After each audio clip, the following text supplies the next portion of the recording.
Good evening and welcome to the Beverly Hills Unified School District Board of Education regular board meeting.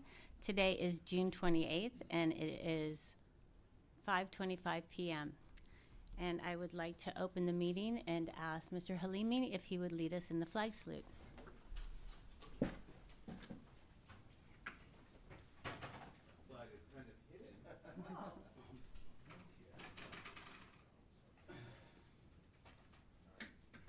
your right hand over your heart. Ready? Begin. I pledge allegiance to the flag of the United States of America and to the republic for which it stands, one nation under God, indivisible, with liberty and justice for all. Thank you. Thank you.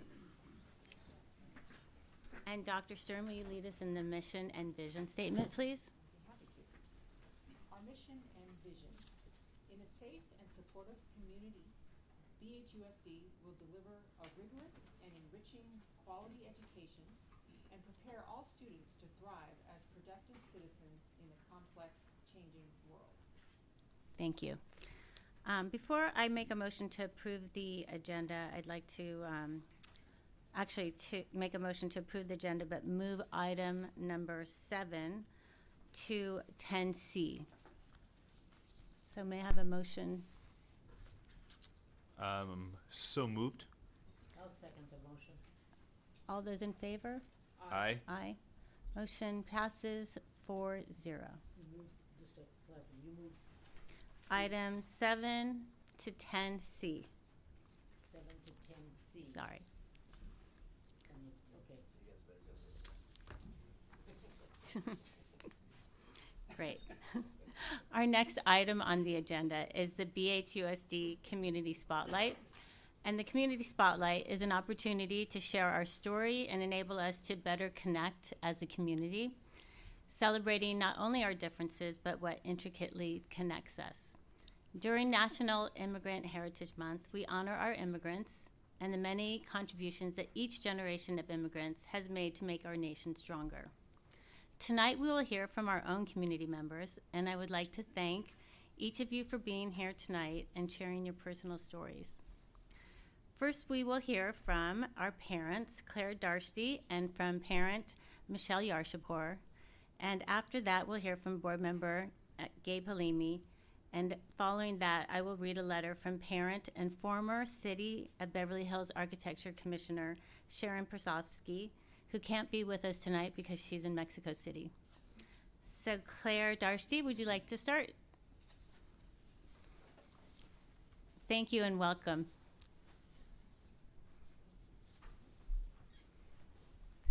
Hi, good evening, board, and everybody's here.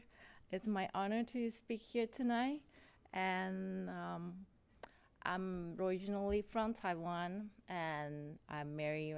My husband's Persian, and so we have a diverse family already. But I'm honored to come to this place to know this community is so diverse. When I come with knowing nobody, and I actually made a lot of friends because there's so many different countries and peoples, and everybody just get together all the time.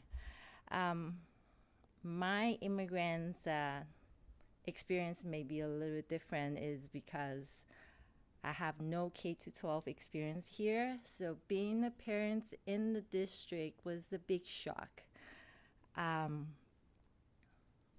From not knowing anything that's what to expect at the district, and the schedules for me at the first was a shocking thing. Is I come from the country that has schools from 8 to 5, but here's with end early, but I actually get to have more time to bond with my children and help them with the homework, and that's my experience. My parents never had it, and I appreciate that.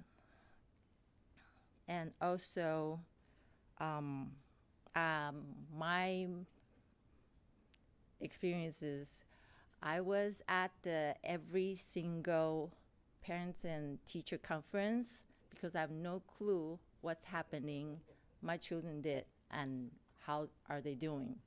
And my first question is, are they doing well? Are they okay? And the teacher guaranteed me they are okay. And this and this and that is the reason. And that they make me feel like they become my new family in this community. Also,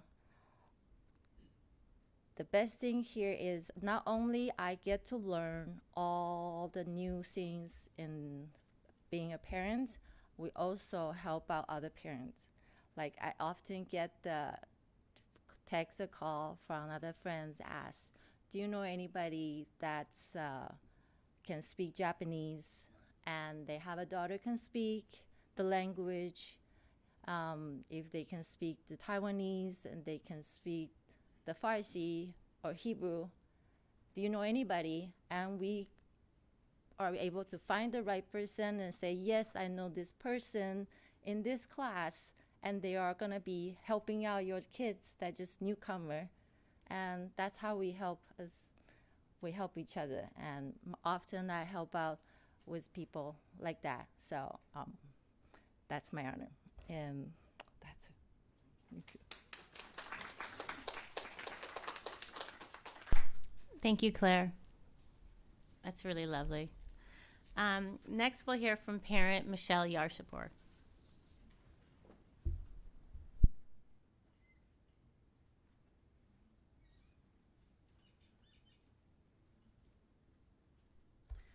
Hi, everyone. Grateful to be here.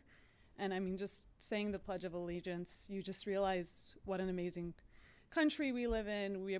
I appreciate so much, the opportunity that it brought to my family. So my parents are Iranian, and they escaped Iran during the revolution on camels and all kinds of different stories, and ended up in Italy. And they had just gotten married. So I like to joke that I was made in Italy because they ended up being there for about 9 months. And when they were trying to figure out where to go, we had family in Texas. And so they, ended up, strangely enough, going to Juarez and coming to El Paso from the Mexican border, which makes me a very interesting immigrant in that sense. I was born in Houston. I grew up in Texas. And I think one of the hallmarks of the Persian community is the strength in our community and family.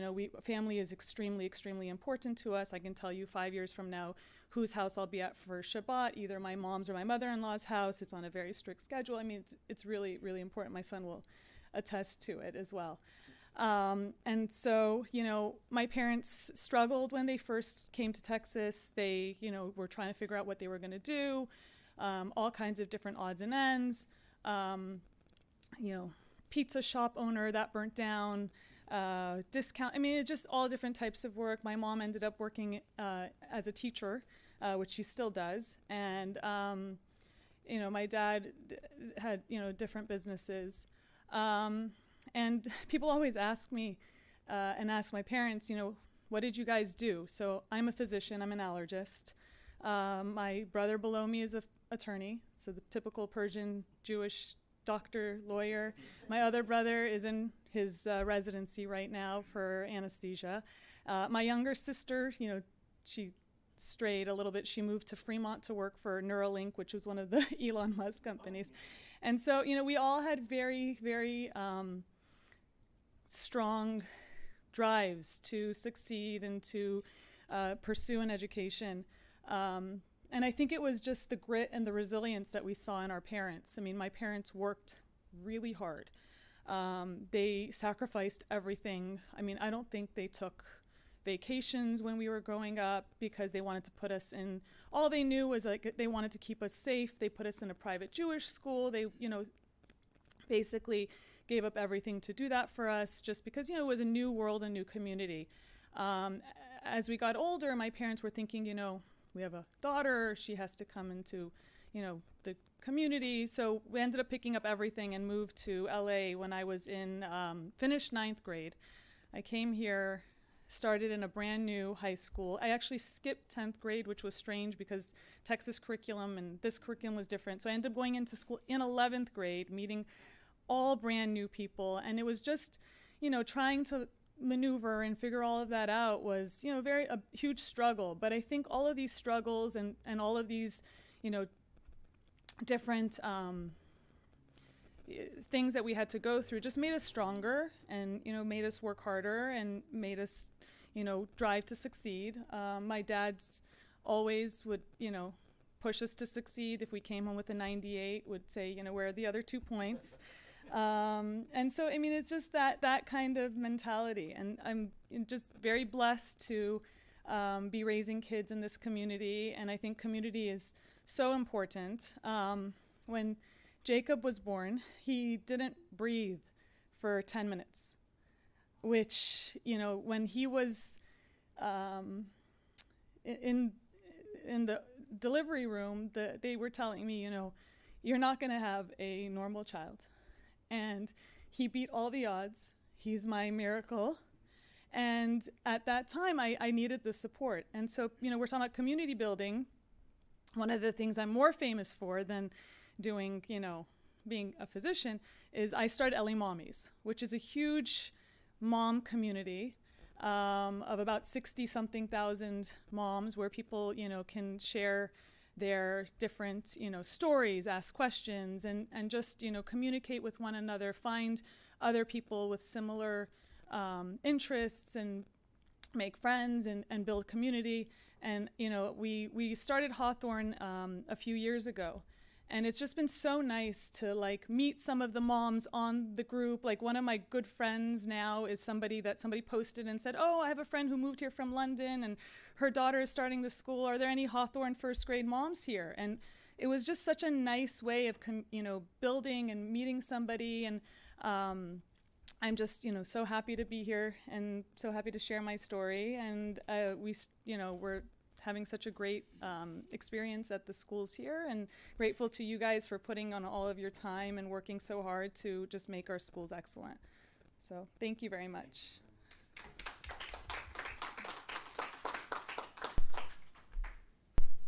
Thank you, Michelle. That was so great to hear your story.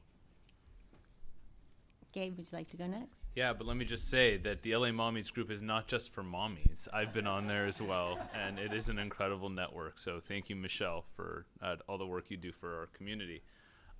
Much like how Michelle described, I'm also Persian Jewish. My family also, struggled to leave Iran when the Islamic Revolution started in the late 1970s. I was first generation, born here. But my parents share very similar stories about how they had to leave Iran. I know that many members of our community have, we have a lot of Persian Jews that live here. So many, know something about the community. One thing that I thought was interesting to share is that, the Persian Jewish heritage goes back in Iran for literally thousands of years. I mean, it was kind of an insular community in different parts of Iran, and all of a sudden uprooted. And much like how Michelle shared, you had families going to Germany or Italy or finding their ways to England or here or whatnot, but somehow they all found each other again. And so there are many Persian Jews living in this community. So I was born here in 1981, and I started my formal education by going to private Jewish schools. My parents thought it was really important to find other Jewish, put all the Jewish kids together. But then I was lucky enough to get a permit to come to the Beverly Hills schools, as I've shared here on this board before, when I was 10 years old. And in 5th grade, I started Hawthorne. And when I went to Temple Emmanuel for Jewish school, I was the only Persian kid in the class. I was by far the darkest kid. And I had my Persian Jewish heritage, but it was more at home. And I had my own experience and of what it was like to be a Persian Jew. And then I started at Hawthorne. And I got more of an education about what it was to be Persian at Hawthorne than I got from my own family. All of a sudden, the language wasn't just something that I would hear when my grandma spoke to me. I would hear it at school. I learned about how other families celebrate things like Shabbat and even, Nowruz. And that was the first, I didn't really comprehend that there were Persians that were not Jewish. The majority of Persians are actually Muslim. And we had, several, Persian Muslims. And we learned about how we celebrate some of the Persian holidays, but differently. And it was, quite an education. One story that I wanted to share was most of my friends in Hawthorne, as Mrs. Marcus might remember, were a group of Persian boys, but we had, one friend that was of Japanese, a first generation, but Japanese descent. His name was Yoji Goto. He actually ended up moving back to Japan. We had a Korean friend, so on and so forth. And we learned a lot from each other. We learned language from each other. And the Persian boys spoke Farsi so often and different lingo that our friends would pick up on it. And I remember one time Yoji, my Japanese friend, came over to Shabbat and my grandma was speaking Farsi and he knew enough that he could hang. He said, salam. He said hello. He said, how are you? Like he literally could hang at a Shabbat dinner with all that he learned. And I think it's so interesting how much in this community we have learned from each other and how much it has made us stronger, but going forward and just appreciating other heritages, other nationalities, other ethnicities. And so I was thinking about my dad who came here, and when him and I started a company together that we sold, it was called Flow Technologies.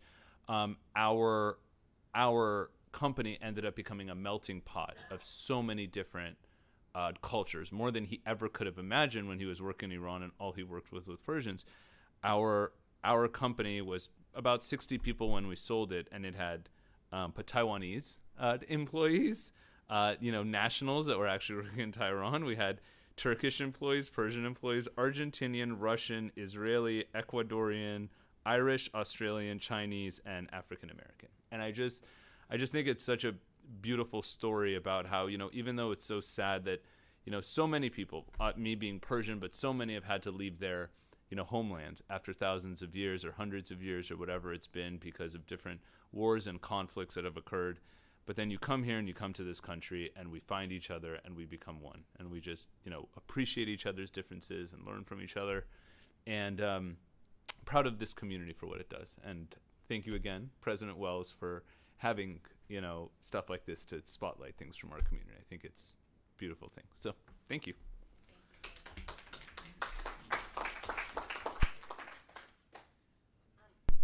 I'm going to read this letter from Sharon Prasovsky.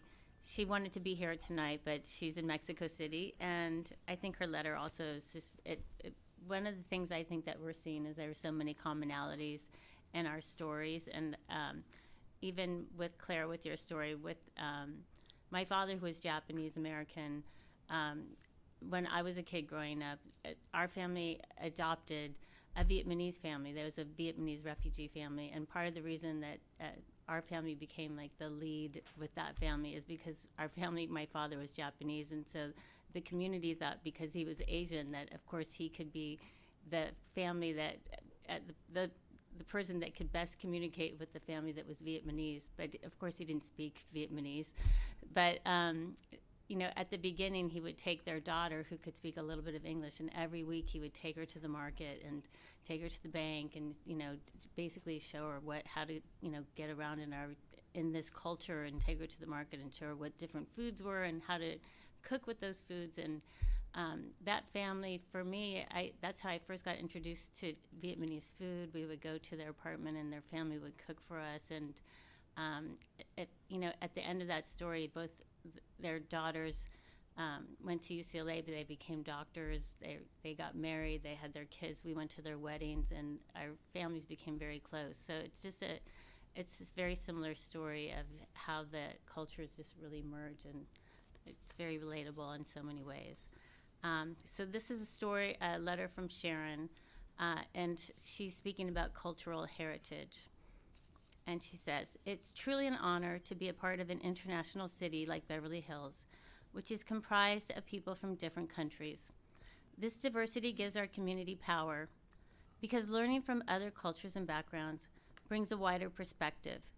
It increases our capacity to understand why people behave and do things the way they do.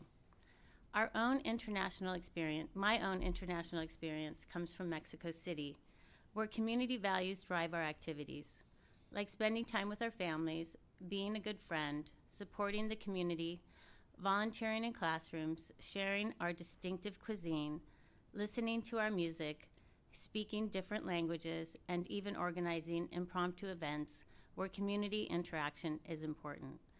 My biggest contribution to the school district was my support for cultural arts. I learned in Mexico that sharing cultural arts is extremely important. We tell the stories of our community and share what is in our creative imaginations, so that we must tell the stories of our community and share what is in our creative imaginations, so that we may learn from one another regardless of our origins. Art is universal. I brought that experience from Mexico and gave it to our community for many years. Language is another way to connect. During my time in the school district, I met several families that spoke Spanish and Hebrew. It was a way to connect to one another without cultural barriers. This is why it is so important to teach and learn different languages in school. Speaking a different language opened doors to the world and people. Speaking 4 languages has shown me that connection and gives me a sense of belonging no matter where I am." This is from Sharon Persofsky. So I'm going to go around. I can see Rochelle's ready to speak. I don't actually have a speech about my difference or coming to America, because luckily I come from middle America, and I was surrounded by probably white Caucasian, but we were the only Jewish family that lived where we lived in Minneapolis, and I did face a lot of anti-Semitism at that time. I'm not dwelling on my story because I think we've heard such wonderful stories tonight. I would hate to try to even come close to some of those. I would just like to share a couple comments that I wrote about, hearing from some of the people that spoke. First of all, I have to tell you, I want to thank you for sharing your stories. I love hearing them. And I have to tell you, Gabe will appreciate this, Mr. Hurley and Michelle. When I was teaching at Hawthorne or at El Rodeo to start with, when the influx of the Iranian community started to come, and I had the students who couldn't speak English, and I was always amazed at how much they wanted the education, and they would carry around their little dictionaries, Persian to American, and they would use them all the time. And of course you could use them anytime they wanted in my class, but I was always amazed at how they wanted to know what every word was and so on. And I appreciated their learning and that they wanted to have that great education, and how well most of them do today. They are doctors, they are lawyers, they are real estate people. They are doing extremely well, the new generation that came from Iran. But I do remember once, this was something I always used to say to the kids in school. I would walk down the hall and the Persian kids would be speaking Persian to one another. And I would walk by and I said, "No, you have to speak English." I wanted them to learn to speak English. I wasn't trying to take away their Persian, but they were in the American school. And I always used to say, "You got to speak American English here." And they would look at me and they would try to change then. So that was something that I always tried to get them to do, because I wanted them, they were here in America to learn English. I didn't want them to lose their culture at home, but in school they had to, because I couldn't understand them, and I wanted them to learn how to speak English. So I used to say, "English, please, English, please." And they would struggle, but they did it. They did it. And today they're, second, third generation here, and many of them have even lost the Persian. They don't even know how to speak Persian, I understand, many of the kids that of the older generation. So I want to thank you again for sharing your stories. I love this highlight that we're hearing, and I think it's something we can continue to do. you just reminded me of one really funny story. So just real quick. In 7th grade, we were in Dr. Grant's Spanish class, and I remember I was a very involved student. I was like the president of the school at Hawthorne. It was 8th grade, president of the school at Hawthorne, and so I was kind of responsible to set a bit of an example. And I remember yelling something across the class in Farsi, and Mrs. Ginsburg happens to walk in. She was the assistant principal at the time. She happens to walk in at that exact moment, and she's like, "Gabe, no Farsi in school. Like, you have to speak in English. The other kids aren't going to understand."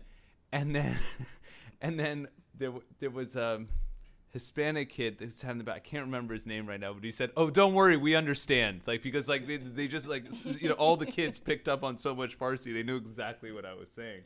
It was just this really funny moment. But yes, we had to be very. I work in the Sinai Temple Sisterhood, and many of the ladies that I work with, I'm in charge of them, and they'll chatter away whatever they're doing all day. Well, they're chopping vegetables, they're chopping away, and they're speaking Farsi, and I have no idea what they're saying, and I'll turn to them and I'll say, "English, please." Yeah, it's just like being back in school, and they practice on me. Thanks.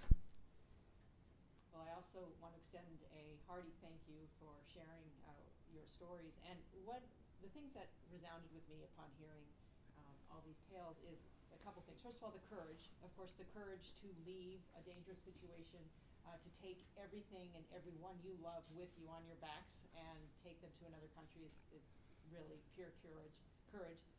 The resourcefulness, to think about where do we go. I know that, Michelle, you were saying your parents went to different countries and different throughways, and that takes a lot of strategic thinking and also courage.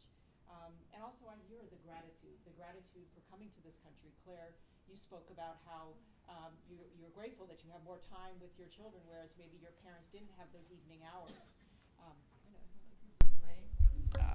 Okay. Well, I won't start over, but it's okay. I was just saying, the courage to leave your country is amazing. Then the resourcefulness to try to find different ways to get there and to accomplish your goal safely to arrive here. And then also the gratitude of the culture in America. And, it's a tough job to make a really good school district, but there's definitely some great things that American U.S. culture has to offer. And I really hear the gratitude, and I'm happy to hear from you. Thank you. I would just say again, thank you so much for being here. It's so lovely to hear your stories, and I do think that it does bring our community together. So thank you for being brave and speaking, and thank you for bringing your children. It's really nice to see your families with you. Also, my quick thank you to everybody. I think we live in really unpredictable times, and I think oftentimes we're in a place where we see our differences first before our similarities. And what I really like about what I heard tonight was your story first, because that's much more important. And I think that we have a lot more in common than we do differences. And it's really nice in a small community like this.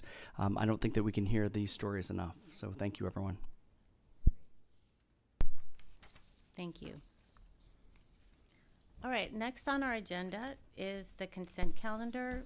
Does anyone want to pull anything? Rochelle? I would like to know number C. C, please. Okay, anyone else? All right, I'll make a motion to approve consent calendar minus A and minus C. Second. Okay, all those in favor? Aye. Aye, motion passes 4-0. I'm going to start with A, and this is for the approval of the meeting minutes. And I just have one correction, and that is the spelling of, it's for item 10B, and that's the spelling of Carla Gordy Bristol, and it's Carla with a K. Thank you. And yes. Oh, sorry, I missed that, didn't I? Okay, come back. All right, so may I have a motion for approval of, right, approval of the meeting minutes? I'll make a motion to approve the regular board meeting minutes of June 14th, 2012. I'll second the motion. Okay, all those in favor? Aye. Motion passes 4-0. And item C. Yeah, the question was the meeting dates. The meeting dates, I saw that there was some question about that. Could you clarify what that might have been so that I didn't see the actual clarification? Okay, let's make a motion for, what is that? I item? move to approve the meeting dates for July 2022 through June 2023. Second. Okay, motion made by Mrs. Marcus and seconded by Mr. Halimi. And what was the question again? I'm sorry. Well, there was a meeting, a question in the minutes of our questions and answers about a question about that, and something was questioned about a date. I was just curious what it was so that we would know. So typically I sit down with Mrs. Crosshauer and we put together we add on to the schedule of Right. dates for board meetings. And so we did that again for this year. We try to look for, the dates that are consistently with the dates that we've used before in the past, but we look for holidays and things like that. But it was also brought up that we're doing something a little bit different this year as well, that we are having a planning meeting. And so there was some discussion about, looking at those dates in a planning meeting as well, which may be something we do in the future, is just bring those dates to a planning meeting in the future. So we're happy to do that. But we put these dates out to you just to give you some notice and to see if these dates would work. But then the idea came up, maybe some further discussion and dialogue at our planning meeting on July 15th. Okay, I appreciate that. Thank you. I would recommend that maybe we approve this calendar for now, and then if we want to revise it in the planning meeting, we can revise it in the planning But meeting. we do have a planning meeting coming up. Right. So, I'll make a motion, I'll call for the vote to approve this. All Aye. those in favor? Aye. Motion passes 4-0. Okay, I'm gonna go back to closed session and ask Dr. Brady if you would please report on closed session. Yes, the board has voted 4-0 to approve the settlement for OAH case 2022-040441. And the board has voted 3-0 with one abstention to approve settlement for OAH case 2022-010705. Thank you. And that brings us to reports, and first is the superintendent report.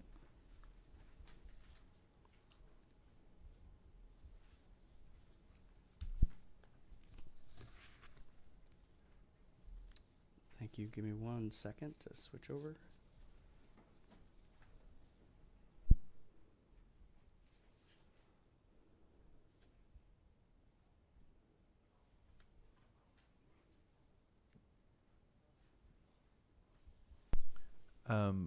Sorry, President Wells, just a point of clarification. I don't see public comment on the calendar, on the agenda.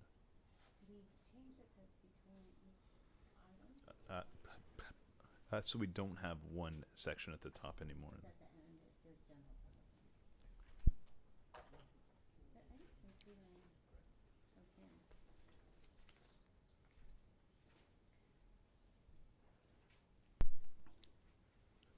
Sorry, I don't know why Well, it's, we're looking at your email. I know, and I have no idea why. It's on my screen that my presentation is up, so I don't know.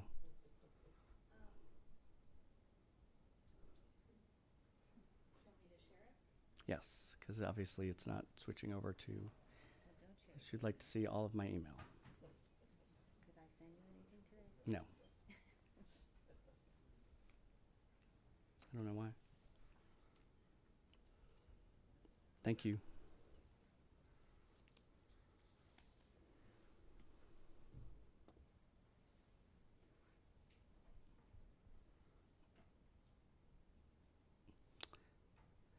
So I'd like to start off by just talking to you a little bit about, and I don't know if, thank you, I know exactly what you're going to do.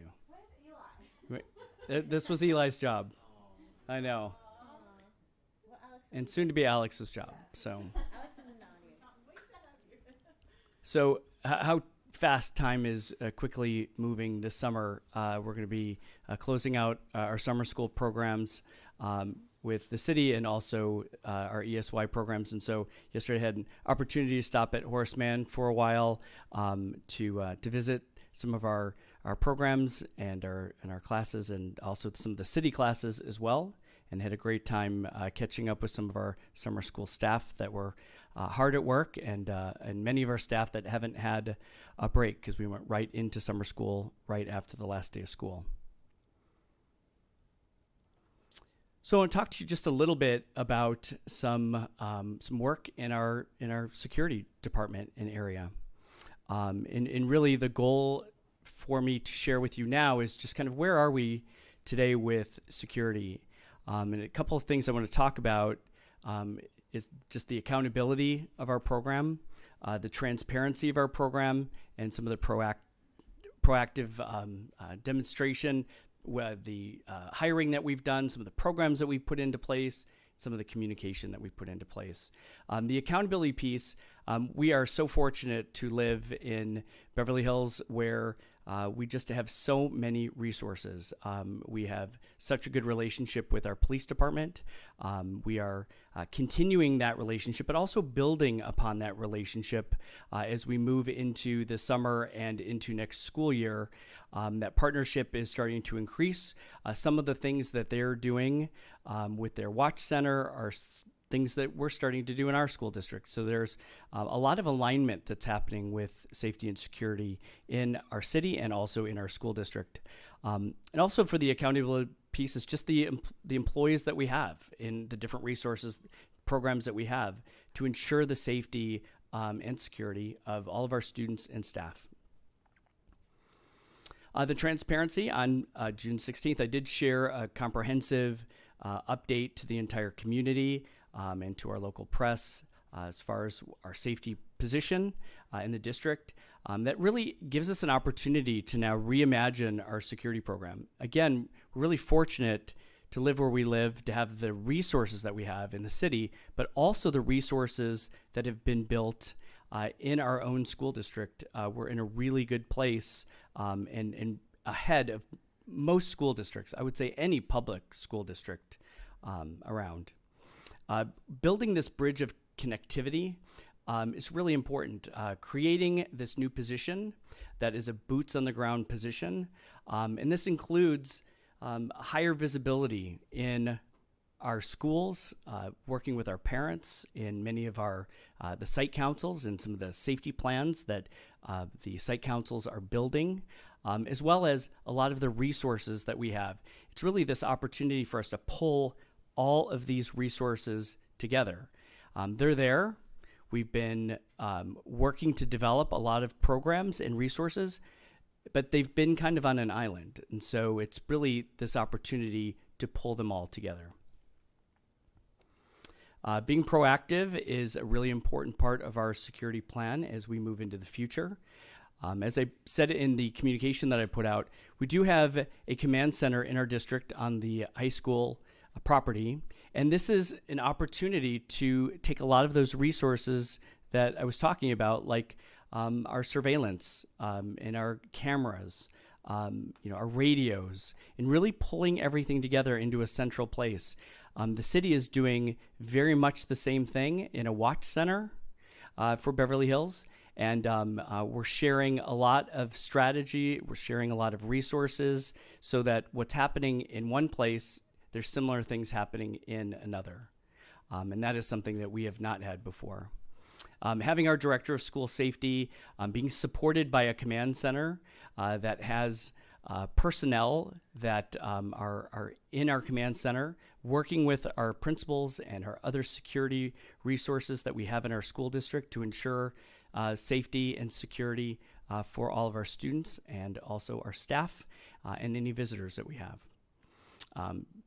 Just go back for 1 second. So just the in a crisis situation, what will be different next year, kind of this where we are today, is really having somebody that has the leadership and ability to be in all of our schools actively taking a part in the training and support for our students and our drills and all of our safety programs that we have, as well as those developing the safety plans at some of our sites.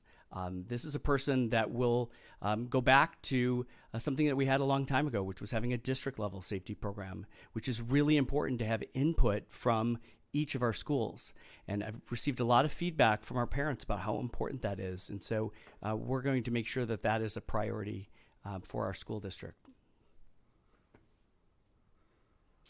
So we have our some leaders that I'd like to introduce you to if you haven't had the chance to meet them already, but Mr. Mark Mead, and also this is Sean O'Connor. Mr. Mead will be in that leadership position and has a strength in so many areas, as I pointed out to you in my communication to you. But there isn't anybody that knows our schools better than having a strong school leader who already has connections with our police department, and also working with Sean O'Connor, who is in our command center, who's just doing that daily work in our command center, real-time support for our students and our staff in every area of safety and security. And something that we are working on right now is we are working with the Joint Regional Intelligence Center, so JRIC.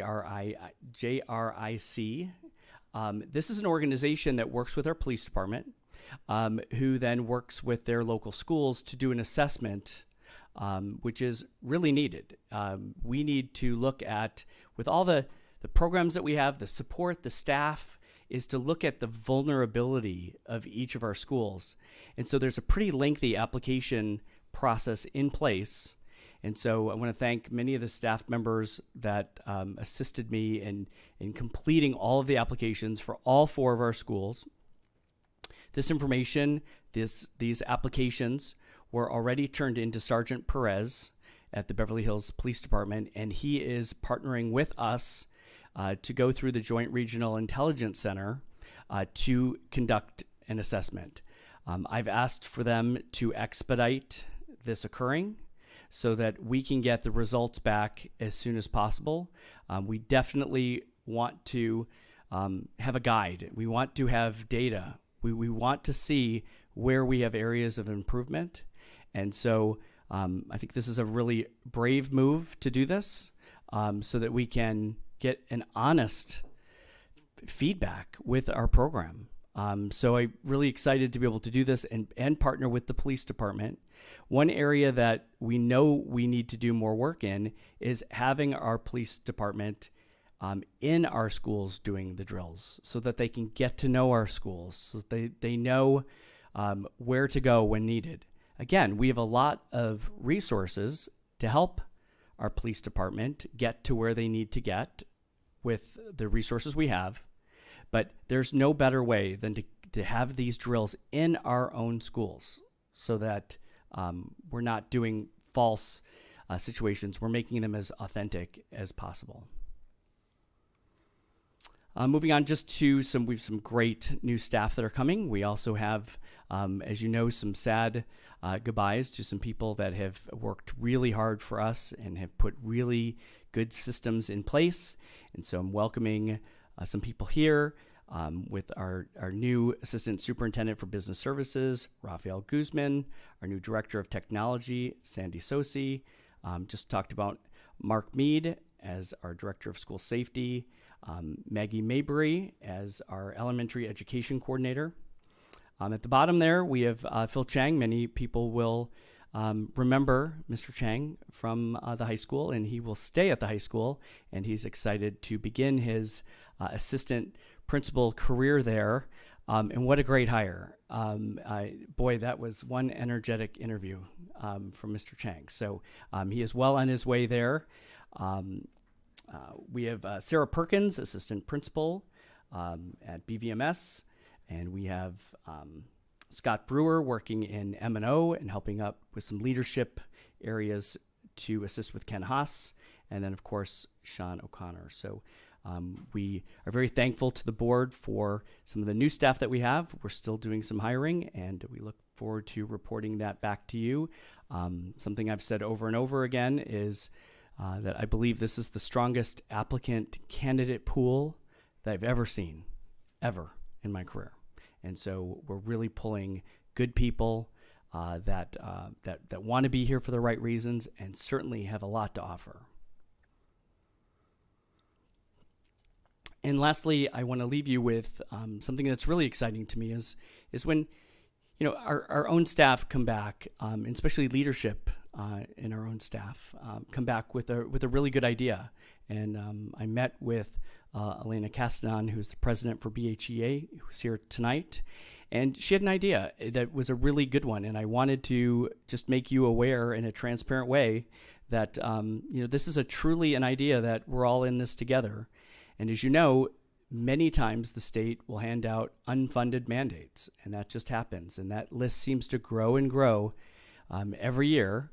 But Elena's idea was a really good one, and that is to work together with the district and to work with other entities as well. So not only our PTA, but also even our students in ASB, that there just for advocacy, as a basic aid school district, oftentimes, we are handed things without any funding, and which is unlike some of the LCFF districts where they are provided a little bit more money to help support some of the mandates.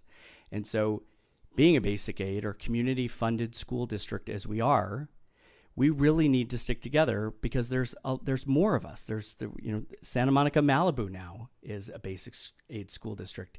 And so that advocacy piece, whether it's through legislation, but we need to stick together because the funding must come with these mandates. They seem to be coming faster and faster each year. And we are able to take them. Many of them are very good ideas. For example, universal transitional kindergarten is a really good one, but that is not something that comes without funds. And so, we're putting a lot of money into these programs, and together as employee groups, certainly our unions, to partner with us to support our school district in ensuring that we get the funding that we need to offer the programs that are being required by the state. So I know Elena's here tonight. I just want to thank her for reaching out to me, and that approachability is really important in our work, and I've thought a lot about our conversation since we had it, and we're all in, and we can't wait to start meeting and being advocates together.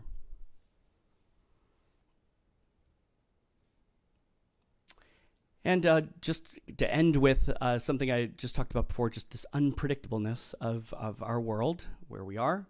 I was having a conversation with Mr. Margot yesterday, and he had mentioned the importance of Title IX, which is really important for just gender equity, female, male students having the same opportunities, not being discriminated against. And so we have silently celebrated a victory for Title IX, and it simply reads, "No person in the United States shall, on basis of sex, be excluded from participation, be denied the benefits, or subjected to the discrimination under any education program or activity receiving federal financial assistance." These words helped to balance the scales of equity and equality. We need to heed their importance and allow them to echo as we continue to navigate these difficult times. So, there's a lot going on, but there's a lot of good things, a lot of celebrations happening that are offering our students and our staff and our parents equal opportunities. And that is my report. Thank you. Michelle? Well, thank you again, Dr. Brager, for that very, very informative and comprehensive report. I really appreciate hearing. There's a couple comments that I made.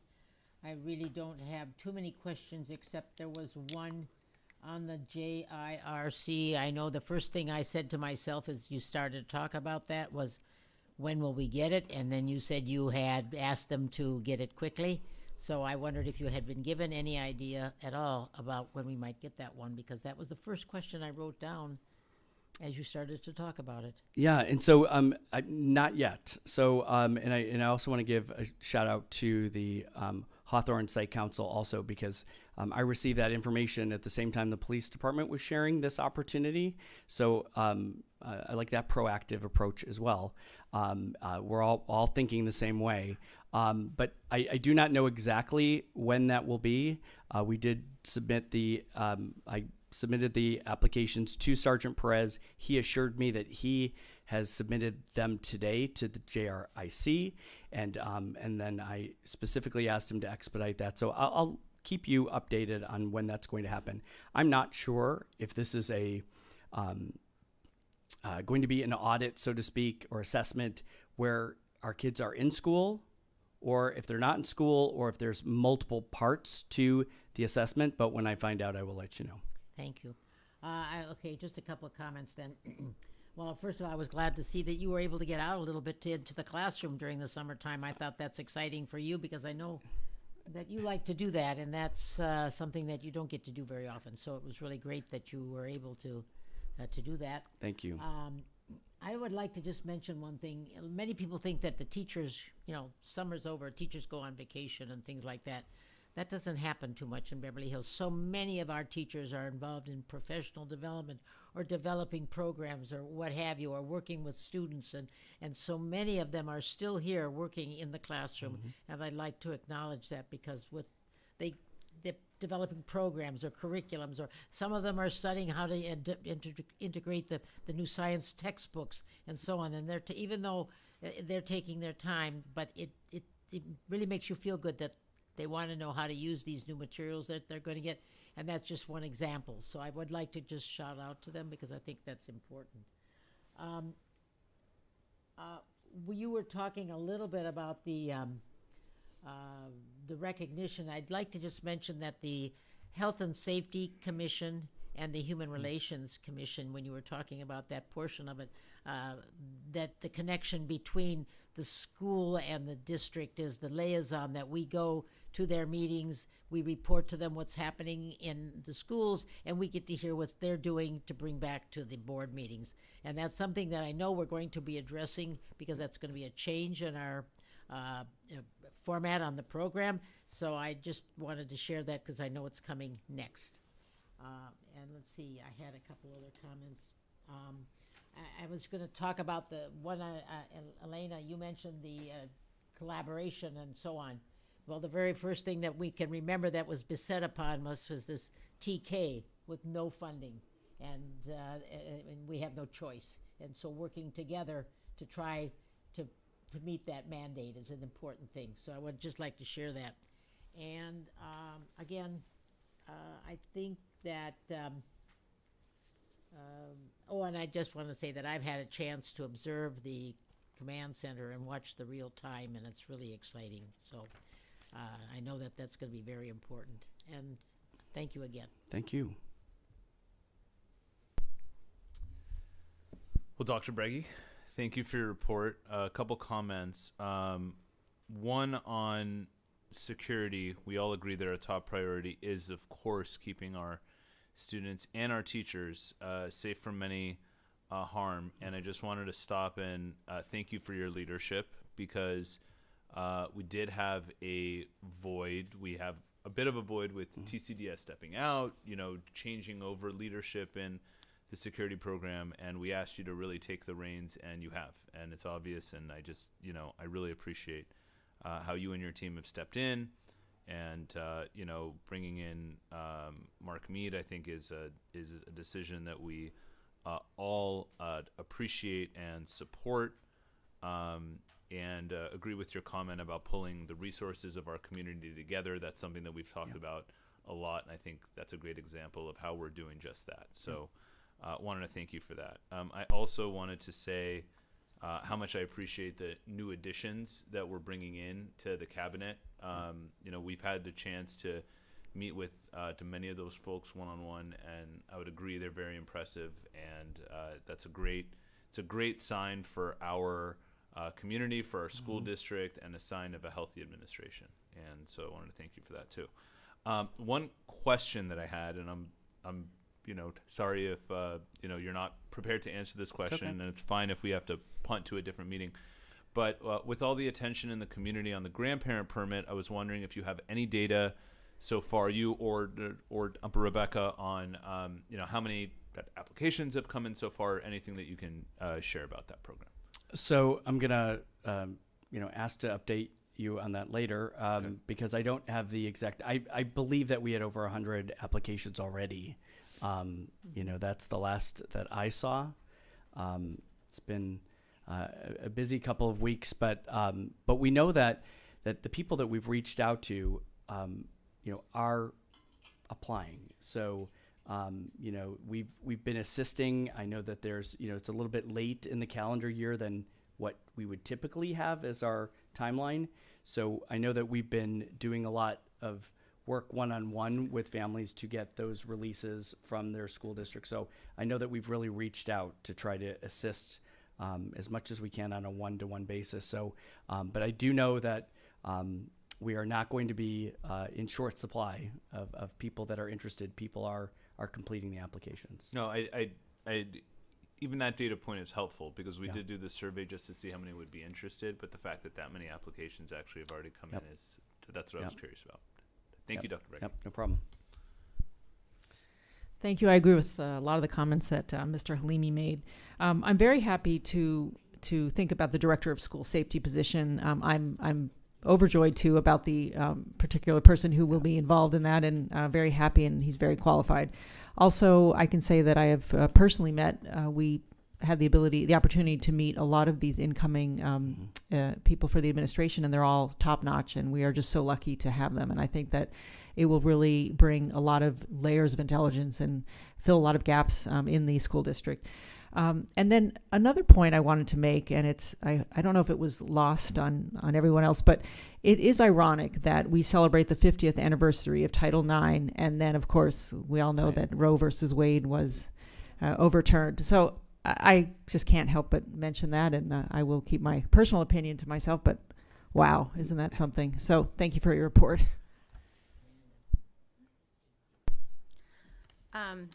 I would say, I think, thanks for your report. I'm really excited about all of the positive changes that are happening with the district, and I really want to thank you and the administration for all of the hard work that you've put into making this happen. I know that all the changes have been a challenge, but it's just, I can feel the positive energy in the district and with all of the changes that we have on the horizon, and I really look forward to our new school year with these changes. We've met the new people that are coming in, and of course we're sad to see Dave D'Amica going and that Wade is leaving us, but we are excited about the new people that have come in, and in particular, we're very excited about the restructuring and the reorganization of the district and what impact that's going to have on our security program and our construction program, and as well with our curriculum. I think we're going to see really positive changes, and that dovetailed with coming out of COVID. I think we should all be coming to the school year after the summer with really positive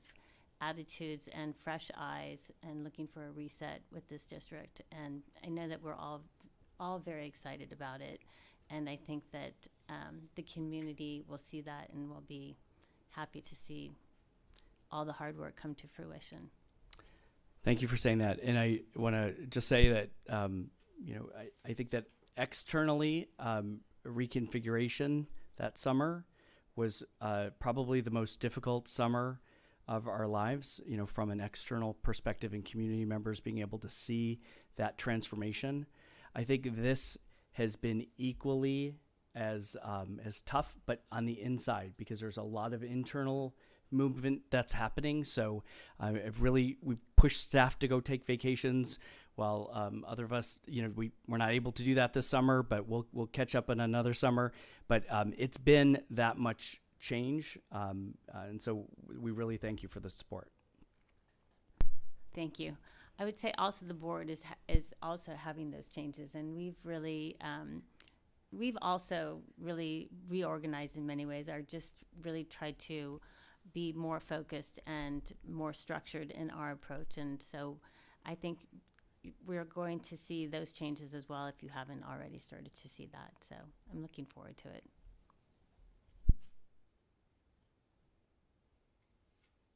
Okay, next up is meeting reports. So this would be that opportunity. We talked a little bit about a structure change. So a change of if board members have been attending any meetings that they would like to share. People might not realize in the community that we don't get the opportunity to see each other very often, and so this is an opportunity if board members have attended other meetings that they'd like to share. Well, I had occasion since the last meeting to attend a CBOC meeting, and the CBOC has spent that evening talking about their annual audit or their report, which they're going to make to the board tonight, so I'm not going to steal their thunder, and I'm going to let them go ahead with that. I had occasion last week to go to the Facilities and Construction Committee meeting. They were talking about various issues with construction, but there was a change in the chairmanship. Howard Goldstein has stepped down now, and Donna Triffman has been selected as the new chair of the committee. And of course, the one thing I want to say about this is that if you wish to see what's going on, many of these meetings are online, or you can see them live so that you get a better understanding of what's going on. So I would just want to encourage people, if they want to see them, they can visit the website and see the meetings live on KBEV, or however they show it. One other meeting I attended, which was just yesterday, was the Health and Safety Commission. It's usually every month. I am the liaison to that committee. I usually report on what's going on. Yesterday I talked about the appointment of Mr. Mead and the new Director of Safety. I'm going to ask him to come to the next meeting and introduce himself to the committee and say a few words. So I have to reach out to him to do that. And also, they usually, and then I talked a little bit about the the grandparent permit, and those are the only two things. And they generally will ask questions. It's really fun to go there. I enjoy it a lot. The other thing is that they usually will have a recognition of some member of the community who goes above and beyond for health and safety. Yesterday it was, I had it written down and I can't find the piece of paper.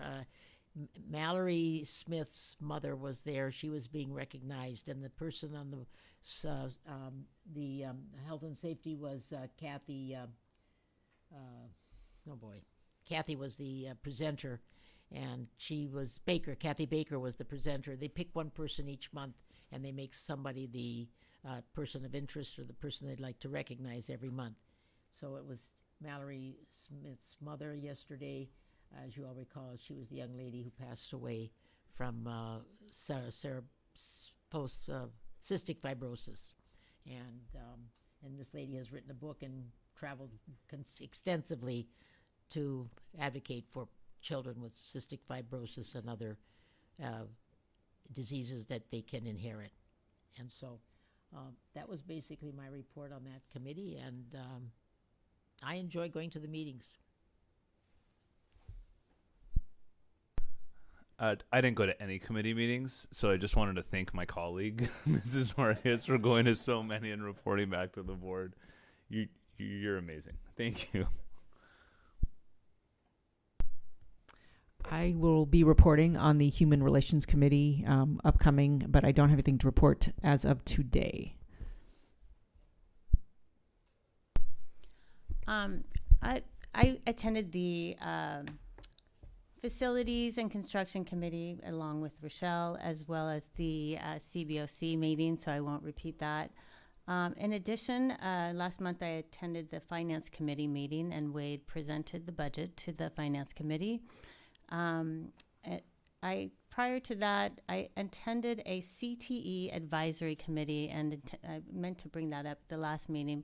And the CTE, that program is really amazing. And Cindy Dubin had an advisory committee meeting. She had Noah Margot and I attended as the board members, as well as she had community members. She had people from the Chamber of Commerce. She had,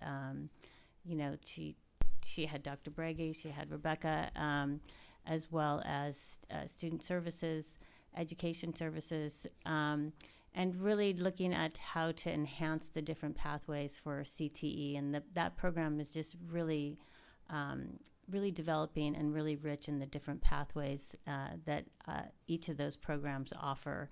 And it was really a think tank to really to reach out to the different groups in the community and in the city and businesses to see how we can bring more offerings to those programs. And you'll hear more about that as we continue to develop that program. But there's great ideas there, and I encourage you all to look into those programs. Can I just mention one thing about that particular meeting? Yes. I was uninvited to it because you could only have 2 people from the board, and I was told that even though I was invited, I was not able to come. That's true, and Rochelle's been on that committee, that advisory committee, for many years. So that's a program where going forward, we'll be appointing our committee members to as we get more organized this year. So because it is a really important committee and important to have board members on it. Another committee that Noah and I attended is as city liaisons is to talk about with the city the TK program and how that affects their preschool program. And we've been working with them, just talking about how to develop the early education program and our TK program and the effects of that on the preschool program and the wraparound services that go along with that. And the reality of it is the work is really done by the staff, and we're really just there to talk about how we can, from a bigger picture level, develop this program with the city long term and in the short term. But it's really moving along, and it's really exciting. And the opportunities for us as a city, partnering with the city, are really fantastic. And that's all I have to report. Okay, our next item on the agenda is the CBOC report.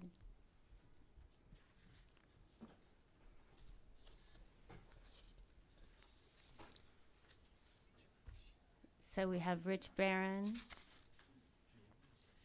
Nathan Kruger, Mark Carroll. Okay. Thank you for being here. Of course, thanks for having us. It's deja vu. I feel like I was just standing here 30 days ago. Sorry, I'm gonna share my screen here. Just give me 1 second so everybody could see online.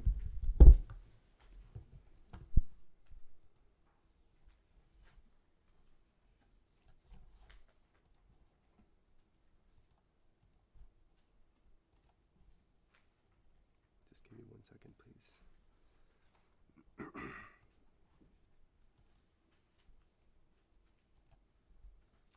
It crashed just as soon as I got up.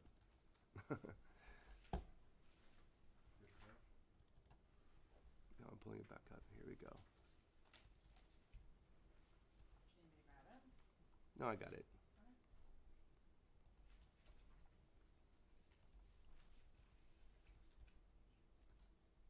Okay, great. Thanks for having us. So I'm Nathan Kruger. I am Vice Chair of the Citizens Bond Oversight Committee, which we just call the CBOC. With me, I have Rich Barron, who is the former chair, still a member, and Mark Carroll. So thanks. So what our role is, and most of the board understands what we do, or the board understands, but I think most people in the community have no clue. So the CBOC, our role, primarily it's a fairly narrow objective. There's a huge bond measure passed, and our role is really to provide oversight to ensure that those bond funds are spent on what they were intended for, which is construction and remodeling of schools. I'd say secondarily, the objective is to just help provide transparency to the community about what's going on.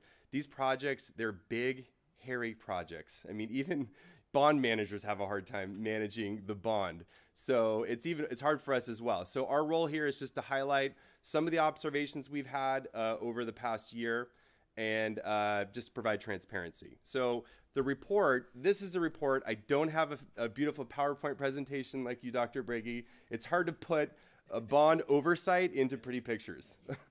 It's mostly just Excel spreadsheets, but I'll scroll down. Oh, here we go.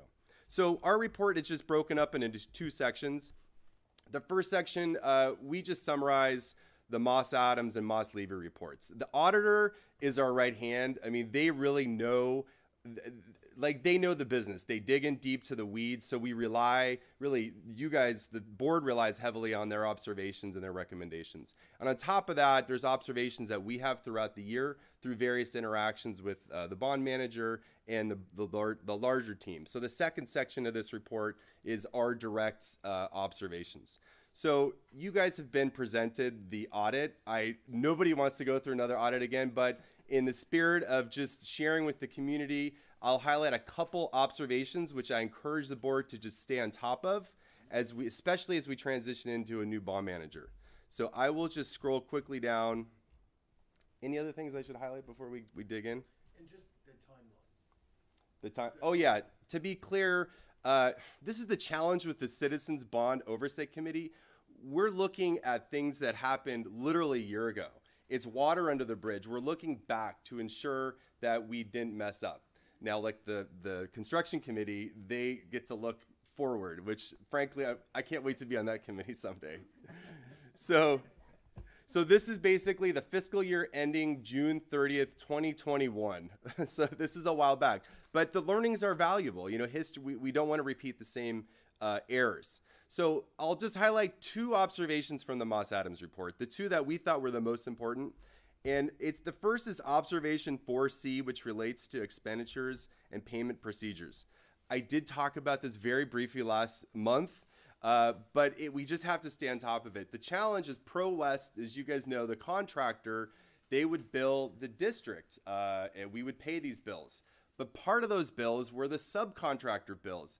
There was no documentation of the subcontractor bills, and so we're just taking Pro West at their word that every bill we pay is within contract. So Moss Adams very clearly called this out, that we were not sure if this is the true cost. And thank you for the board for approving additional audits, because there was about $2.9 million in savings discovered from B1, B2. So, and it sounds like we're moving on to a B3, B4, an El Rodeo audit. So I think as we move into a new bond manager, we just have to make sure these protocols are being followed. So let's stay on top of that. The next observation, and the last one I'll highlight, is observation 10, and this is on page 4, around procurement fraud and prevention. I've worked on large construction projects. With procurement, there's so many invoices, so many orders, cement and steel, and there's so much opportunity for fraud. There's so many people involved. And there really has not been a robust system of fraud prevention at all. So Moss Adams has called this out. And the district has even acknowledged, like, we need to have true practical mechanisms in place to detect fraud. One of which the idea was a hotline or an email that people on the ground can call to report. And then we have to follow up. I mean, we have a $120 million shortfall. Every dollar we can fight back for and prevent loss is a dollar that we need. So that was the other observation that I would say that we just need to stay on top of. So I guess, I don't know, do we have a 1-800 number in the works, hopefully? All right, so I'll just move on to a couple comments directly from the CBOC, and we'll just tag team with the rest of us. So the first one, and Moss Adams did highlight this to some extent, but during the period of the audit, there was no staffing plan for the bond manager, and I've highlighted this in many CBOC meetings. So TCDS, they were able to just freely give raises to staff, and there was other aspects of staffing, and the labor costs are theoretically creeping up, but there was no oversight for the board, no approval by the board to allow the growth of staff of cost by TCDS. So thankfully, we're transitioning to a new bond manager. My understanding is we do have a new staffing plan, but this was called out by Moss Adams. For 4 years, there was no staffing plan, according to the Moss Adams report. So this is something that we just need to stay on top of to just keep labor costs down for the bond manager. So I guess I'll transition to our next observation. Hi, I'm Mark Carroll. I'm going to do items 2 and 3. The second one, I feel like because this is dealing with the year ending in 2021, I feel like we're a step behind, but that's unfortunately what we have to deal with, having an audit be a year out. And so, as Dr. Breggy was talking about the new security program and hiring Mark Mead, the new director of school safety, to increase transparency, one of the things we noticed from a year back is there was no RFP or transparency for the new security program. The CBOC was concerned with how the contract was given out, and whether and in addition, work was given not through the RFP process, but the vendor wasn't a security provider. So the contract initially planned for $3 million, but ultimately the cost was $12 million. And the idea was to design proprietary software for the district, but because there was no RFP, there was no question brought up and no argument made for why we needed proprietary software versus off-the-shelf software. And so what we're asking is for the district to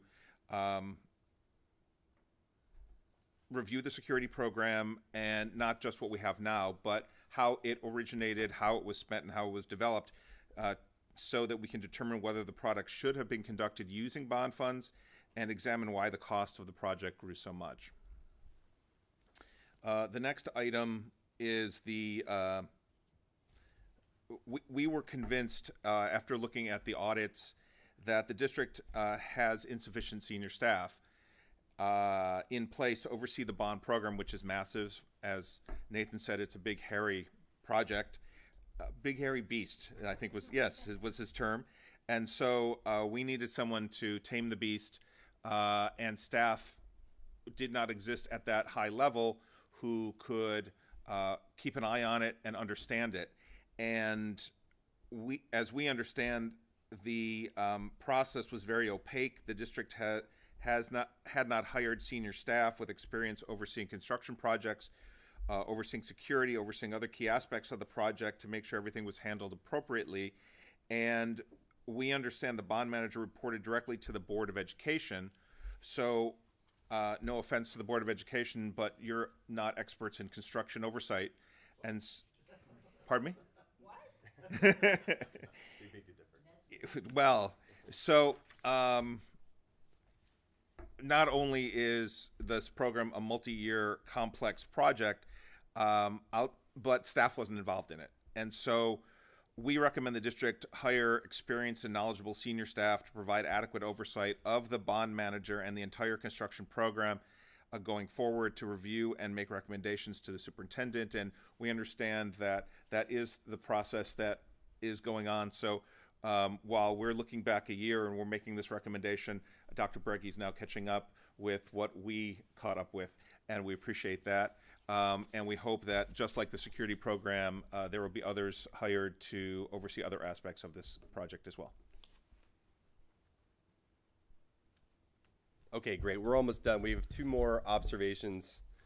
And while I'm scrolling down to the next one, what I'll say is, the role of the CBOC, we criticize. I mean, that's just, we're supposed to find holes and find errors. But what I'll say is, the reality is there's been a lot of success. My daughter is a 9th grader. She's in B1 and B2, which is finished, and she raves about it. So it's beautiful. But we need to celebrate that and get out into the community, but also just have greater transparency with the community. And that really relates to our fourth observation. We need more, the district needs more proactive outreach. So many parents ask, when will it be done? When will B4 be done? When will my child benefit? Why is there a cost overrun? People have no idea. So our suggestion, especially in the spirit of encouraging transparency, reach out to PTA meetings, send in an assistant superintendent to share photos, successes, timelines, what the budgets are, because nobody knows. And when nobody knows, it's just rumors. And so we try to share that, but truly it has to come from the horse's mouth. So that's why I believe it's Mr. Gomez, the new assistant superintendent, the hope is that's him, Guzman, excuse me, him or one of his support staff could be out in the field. And that would be PTA meetings, coffees with the principal, and so forth. So, and just to wrap it up, Mr. Barron. I'll wrap it up. Boy, I'm so grateful to have this year really have some major work from these two wonderful gentlemen, because they did most of the report, and I'm very appreciative. The last one is last point, number 5, is a comprehensive audit is needed. And I know, Nathan and I spoke for the, first one, a couple of weeks ago, but it's imperative after what was revealed in B1, B2, that we really spend the money on audits and making sure that every dollar is spent appropriately, from our view, not only to catch things, but also to make it clear to everybody involved in the program that we are actually doing deep dig audits, because it keeps people honest, keeps people maybe questionable things, and it's real, it's prudent. And, we all want to know that every dollar is spent appropriately, and that's really, the theme really we're pushing this year is transparency, and, transparency and transparency, is every dollar, is the stakeholders' money, taxpayer money, and district money. And it's really imperative that everybody as a team, we feel we're part of the team. Unfortunately, we're looking back almost 2 years, but it's imperative that it be spent. And, I don't need to go through the recommendations again, but the most, I want to say is the board this year has really taken such a proactive approach, and it's appreciated because I know in prior reports, and I've been on the CBOC 6 years, we've gotten pushbacks from boards, even getting a legal opinion on expenditure for, suing, Metro, and, really pushback. And I think the board really, my hats off, is really trying to take a proactive approach to better the program and to do everything to finish it. And I think that's what, as a team, is we want to make sure every dollar is spent. And I do feel, the board right now, is not fighting that, is really looking for solutions.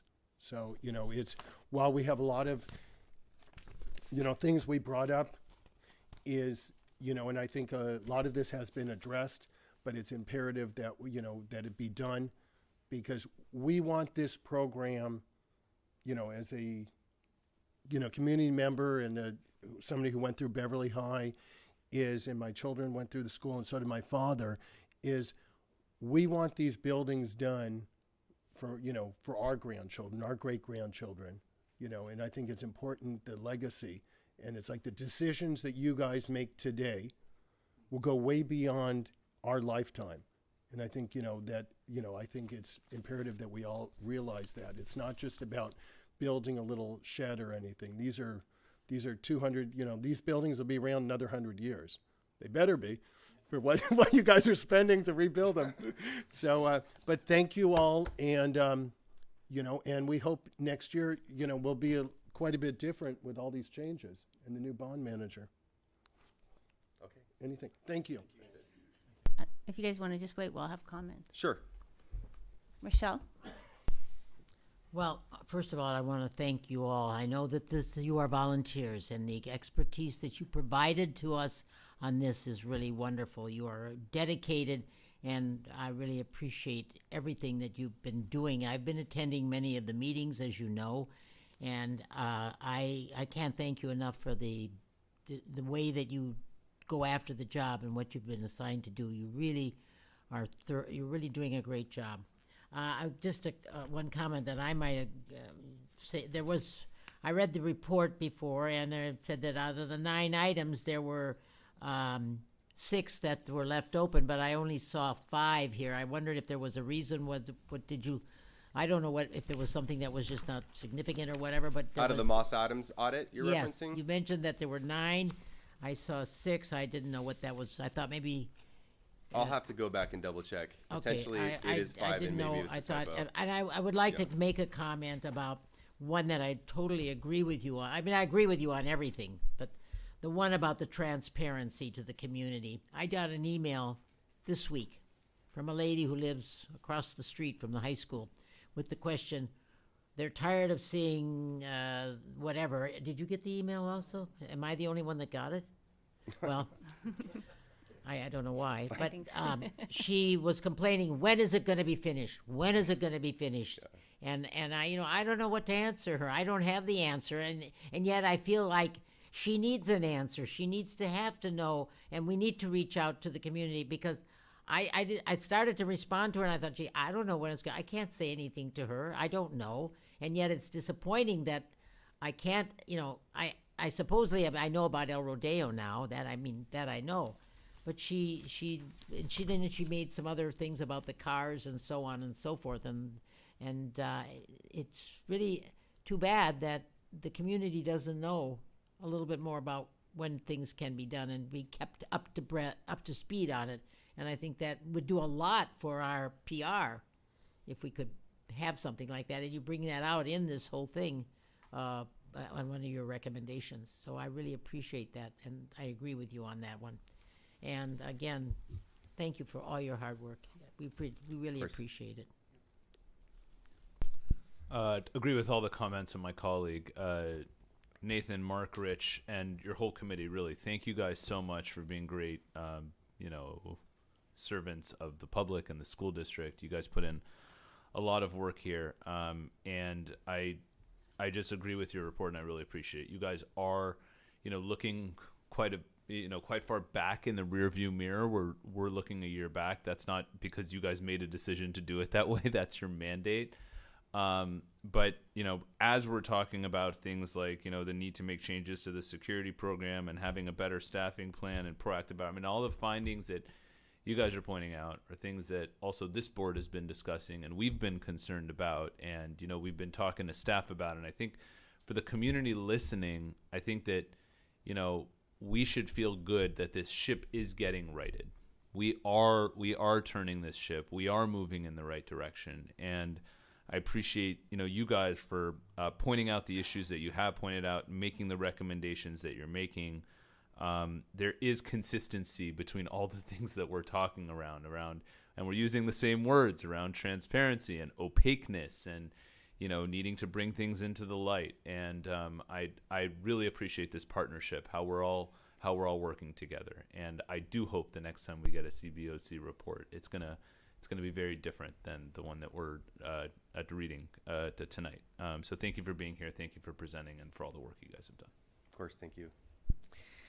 Nathan, Mark, and Rich, and the rest of the CBOC committee, thank you so much, really, for your insights. And if I could just say 100%, that's what I would just like to say, 100%. The observations you have make a lot of sense, and I can assure you that a lot of them have been and are currently being remedied. But they're very important to point out. And also, I think you're right. B1 and B2 are beautiful, and there's a lot of happiness that has come from it, and there is some success, but there's a long way to go. And I think that having a new management structure for the reporting, whoever the bond manager reports to, and a bunch of different changes are really going to right the ship, as Mr. Halimi said. So thank you for your commitment and all of your insights, and absolutely, thank you. Of course, thank you. Well, thank you so much for your report. One, I just would like to say, I expect we'll see the same report next year, since we are at the end of this year and we haven't made these changes as of yet. So I'm not two more days in this fiscal year, and then I won't be surprised if we see the same report next year. But the year after that, I expect to see a completely different report from you. And but I do find that it is very reassuring to hear your comments, because they do reinforce the changes that we're making right now or already have made. And I think that we have restructured. I think the board has acknowledged that right away, that this was not a functional way of having the reporting structure. So that change has been made, and we've put in a district employee that has that expertise in construction. We've approved that position, and we'll be interviewing for that position within days. And that application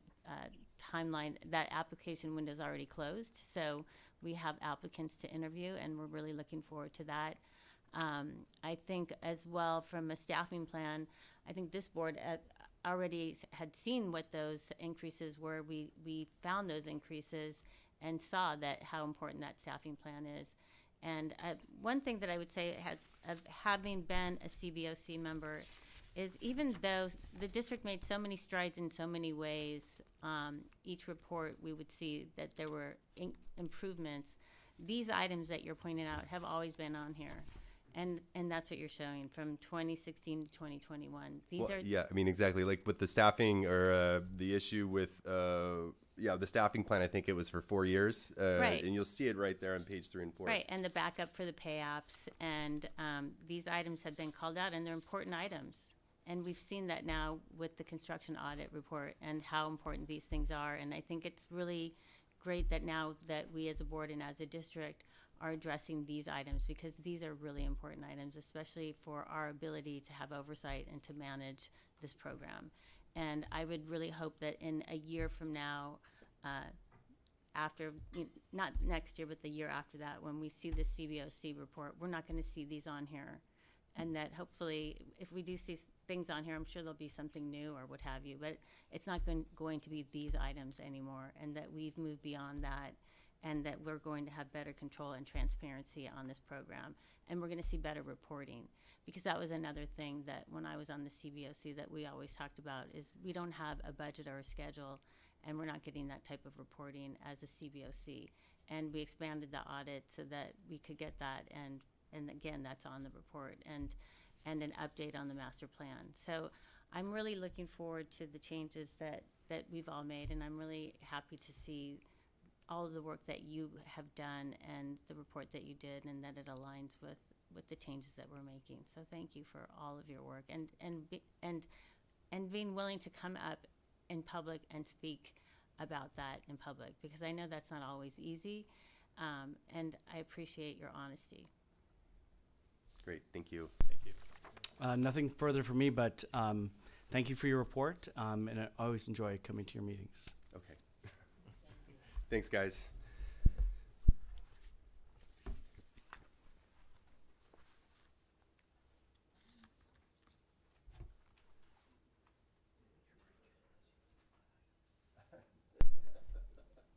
Okay, item 11, business and finance. Mr. Roach. Thank you, President Wells, members of the board. I'm sorry, just a point of order. Don't we make a motion first? That isn't that what we said? We changed our way of doing it, so first we have introduction of the item, unless you want to. No, I'll Okay. go ahead. All right, I'll let you introduce it first. Sure. Item 11A, award of RFQ number 2122 for DSA approved inspector of record IOR services. In conjunction with a recurring need to identify a firm or independent contractor that can provide qualified Division of State Architect approved inspector of record IOR services, requests for qualifications were prepared. On March 22nd, 2022, the board approved the final draft of the RFQ for IOR services. The RFQ was sent to 23 identified potential professionals. 2 notices of RFQ were placed in the newspaper. The notice was posted on the district's website, and the notice was posted on the Coalition of Adequate School Housing website for 30 days. Proposals for these services were received from 10 firms. District personnel evaluated all proposals in accordance with the guidelines included within the RFQ. The highest ranked proposals were reviewed again by district personnel and personnel from the city of Beverly Hills. The top finalist was interviewed by the superintendent and assistant superintendent of business services. The firm that most closely matched the needs established in the request for qualifications is Sandy Pringle Associates. Thank you. May I have a motion to approve?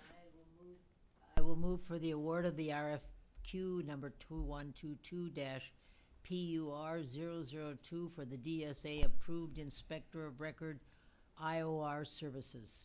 I'll second. The motion was made by Mrs. Marcus and seconded by Dr. Stern. Any questions or comments? Can you mention, I have the name here again, the name of the firm? Pringle? Sandy That's Pringle? what Pringle, that's what I was trying to, yeah, okay. I knew it was Sandy. Is she present this evening? I think it's he. It's a gentleman. Yes. Okay, well, all right. Is that gentleman present? No, ma'am, he's not. Okay, thank you. Okay. I just wanted to thank the administration, thank my colleagues on the board and the city, everyone that was part of this process. Very, very appreciative that we got to where we are on this. Thank you. All right, I'll call for the vote. All those in favor? Aye. Aye. Motion passes 4-0. Next item? Item 11B, award of RFP number 2122 for bond program construction management services. In conjunction with the district's need to identify a firm that can provide qualified construction management services, requests for proposals were prepared. On March 22nd, 2022, the board approved the final draft of the RFP, request for proposals for bond program construction management services. The RFP was sent to 31 identified potential professionals. 2 notices of the RFP were placed in the newspaper. The notice was posted on the district website, and the notice was posted on the Coalition of Adequate School Housing website for 30 days. Proposals for these services were received from 7 firms. District personnel and personnel from the City of Beverly Hills ranked all proposals in accordance with the guidelines included in the RFP. From the highest ranked proposals, 3 finalist firms were interviewed by a panel of district employees, 2 Board of Education trustees, district expert consultants. The top finalist was interviewed once more by the superintendent and the assistant superintendent of business. The firm that most closely matched the needs established in the request for proposals is Fonder Solari Incorporated. Okay, I will make a motion to award the RFP number 2122-PUR-003 for bond program construction management services. I'll second. The motion was made by Mrs. Marcus and seconded by Mr. Halimi. Any questions or comments? I just Mrs. would Marcus? like to make a comment that I know that the committee, first of all, the matrix that was set up to identify so that you could make the selection was a very, very specific, and the percentages and so on. I was quite impressed with that. And I was also very pleased that the committee that interviewed was so comprehensive and very large, so that you didn't have any. And the one thing I would like to know is that this company, and I did read through the thing, that seems to have all the personnel needed to proceed as quickly as possible, so that there's as little delay as possible to go forward. So I'd just like to make those comments, and I want to thank the committee for the work that they did to find a new bond manager. It's sort of poetic that we're voting on this right after the CBOC report. I really want to thank the entire committee that worked on this. Especially, I want to thank my colleagues on the board as well for the work that they did, kind of going through all of these interviews. But I want to call out President Wells for her leadership here. I mean, this was a lot of work from identifying and coming to the conclusion that, we needed a new bond manager. President Wells really helped champion this. I also want to thank Wade. I want to thank Dr. Breggy. This was a lot of work, and we're sitting here at June 28th, and we're selecting a new bond manager, and we have a new structure that we're putting in place, and we've accomplished a lot in a relatively short period of time righting the ship, and I'm grateful because I'm sitting up here and I made some of the decisions to put this in motion, but it was tens, if not hundreds of hours of work that went into actually getting here, which I didn't, which I'm not responsible for. It was really the staff and my colleagues on the board. So I really want to thank you guys for all the work that went into this. Thank you. I don't have any comments to add. Thank you. Well, I would like to thank everybody for all of their hard work, and also for the city for lending their staff to participate in the interview process and the screening process of the RFPs and RFQs. And I would say also, I think it's fair to say that as a result of going through the RFP and RFQ process, that the district will be paying nearly half the fees that we paid TCDS, and that for the same services. And that we will probably end up saving the district in the millions of dollars. And for the people in the community that have been wondering and asking, yes, Fonder Solari is licensed and meets the requirements for Government Code 4525. I don't have any other comments. One additional comment for the board. This is a women's owned firm. Yeah, which is another great thing. If there's no other comments, I'll call for the vote, and I'll call for a roll call vote. Mrs. Yes. Marcus? Yes. Mr. Halimi? Yes. Dr. Stern? Yes. And I'm a yes. The motion passes 4-0. Thank you, President Marcus, members of the board. Thank you. Ms. Starkins, if I can share my screen? Oh, thank you. Probably. Hold on.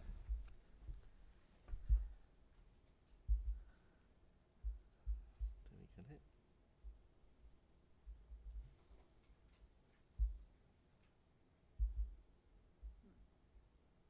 Oh. Good job. Here we go. President Wells, members of the board, before I jump into this presentation, this is the approval of the adopted budget for 22-23. As you all know, by July 1st each year, all school districts in the state of California have to approve a budget for the next fiscal year. In that budget, you have to show two things. You have to show fiscal solvency, meaning that you have a sufficient reserve level and you have enough cash to operate your school district, not only for 22-23, but for the next 2 fiscal years. And I can tell you tonight that the budget you adopt tonight shows fiscal solvency and it shows sufficient cash to operate next year and the next 2 years. However, I'm going to tell you that as soon as you adopt this budget, I'm going to start changing it, and I'm going to tell you why right now. The reason is really because the state just came out with their budget. It's not even adopted yet, and it's got lots of changes. There's lots of money coming to school districts, even for community-funded districts. A couple of weeks ago, we thought a lot of it would be in a discretionary block grant. We just learned yesterday that we're going to get a few more categorical type programs that are more directed. We're still working through all those nuances. So what's going to happen is in about at the July 12th board meeting, I'm going to bring some information back to the board with an update of these budget numbers for next year. It's called a 45-day update, and it's something that we need to show to the board because this budget you're going to adopt tonight has none of this new state funding in it. So it's important that the board understands that and the community understands that. But I want to go through this report pretty fast and highlight a couple of notes about the budget. A big thank you to the cabinet and the fiscal team. We can't prepare this budget without all of these guys. And as we prepare the budget, we look at the local control accountability plan, the strategic plan of the board. We always look at staffing and other contingencies. So all of these things and all these people help develop this budget. Really briefly, these are the estimated actuals for the current year 21-22 and the adopted budget for 22-23. You can see there a beginning fund balance. You can see the revenues coming in, the expenses broken out by category, and then you can see at the bottom, and I just want to highlight a couple things. Next year's budget, for the first time in this district's history, general fund budget will exceed $90 million. It's $92 million, and it'll be more than that in 45 days when I update the budget. Additionally, our expenditures per student are now going to exceed $30,000 per student based on what we know now. And that's going to actually go up too when we adjust the budget. So those are really impressive numbers and numbers you can take out to the community as you talk about the general fund budget. Another thing we want to highlight, we've had a lot of conversations about enrollment. So when we look at the year, the first COVID year, 19-20, if you will, our enrollment was about 3,500 students. The current year enrollment, 21-22, is about 3,150.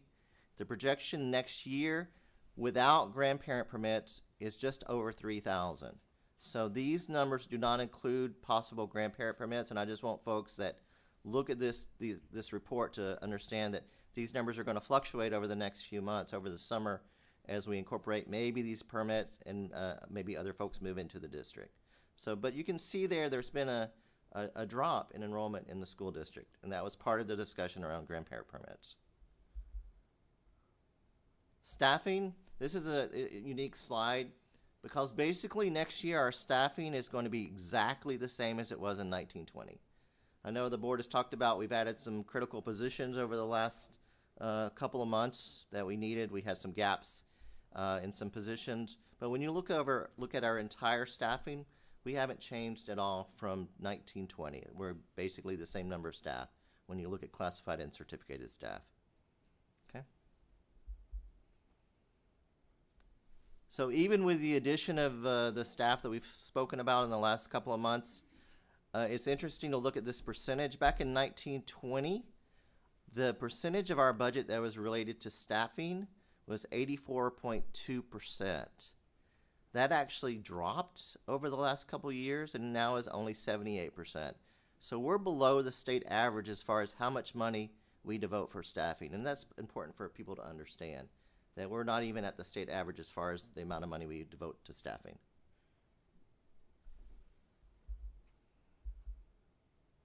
So we talked about being a community funded district, basic aid district, which basically means we're funded by our local property taxes. You can see that here on this slide. This is the trend analysis of our property tax. You can see back in 2021, the amount we collected was about 55.1 million. Projected in 22-23, 61.7 million. And then out in 24-25, 66.9 million. So you see these increases each year, somewhere between 4 and 5%. So you can see here the big orange, this is for Beverly Hills High School. That big orange represents the amount that we get from property taxes. And you can see in blue the amount we get from local, and that's the City of Beverly Hills, JPA, and other gifts and donations. And then the measly amount we get from the federal government of about $4 million. Expense-wise, look at the orange, green, and purple. We are, our biggest asset are our employees. You can see there that certificated salaries, benefits, classified salaries make up the lion's share of our expense budget in the general fund. The yellow slice is really our other services. In that yellow slice of the pie, you have things like utilities and insurance, legal fees, things like that. And then the smaller slice, the blue slice, is instructional materials. Okay. Here I've just included all the other funds that we deal with when we adopt a budget. Fund 8, student activity, that's new for this year. During the course of 22-23, we're going to add BVMS, because they now really have a robust ASB. So we'll be adding those numbers into Fund 8. The cafeteria fund is a benefit of fully funding those meal programs and reimbursables. So we're excited to say we no longer have an encroachment from that program. So maybe we'll be able to do some additional things for our students in food services. Deferred maintenance is the allocation that the board has made to address those programs. Fund 21, of course, is our general obligation bonds. Fund 25, developer fees. The other two are self-insurance. And then finally, the OPEB, Fund 71. So you can see there the different funds apart from the general fund. As we develop the multi-year projection, as we're required to do when we adopt the budget, here are our assumptions. We have assumed at this point that because of declining enrollment or just tightening of staffing, we're going to lose probably 3 teachers in each of the next 2 years after 22-23. So in 23-24 and 24-25, 3 in each of those years. There is still an employee compensation increase. For 22-23, it's 2.5%. 23-24, it's 2.5%. And then we'll be at the end of our contract, and then we'll have to renegotiate employee compensation. There you see the property tax growth percentages. And these numbers assume, and it's important to note this, that the JPA amount continues at $11.5 million. Remember, this is the last year, 22-23, of our JPA, and we're going back into negotiations with the city. But for our multi-year projections, it does include the assumption that we're still going to get $11.5 million from the city of Beverly Hills. So this is your next year's adopted budget in the next 2 years. As I said at our study session, I know everyone looks at that operational loss of 3.1 million. It's not going to be that much once we add in the state funding. So I just want to assure people that it's not going to be that high, that our reserve is most likely going to stay over 30% for the next 3 years. Finally, some thoughts. We talked about grandparent permits.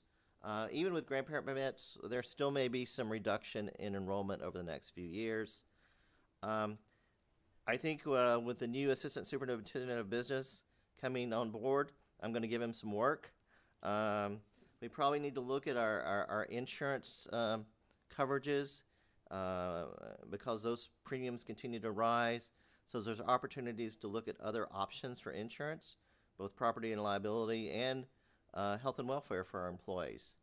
So it's probably a good time to look into those. We've talked about the shortfall in our building program. We need to look at applying for additional state grants and funding. In the new state budget, there's some additional funds for building and construction, so that's a good sign. We'll need to talk about certificates of participation, joint ventures, ground leases. We're looking at ground lease opportunities for the district. And no one jump out of your chair. I just wanted to do some analysis on parcel taxes.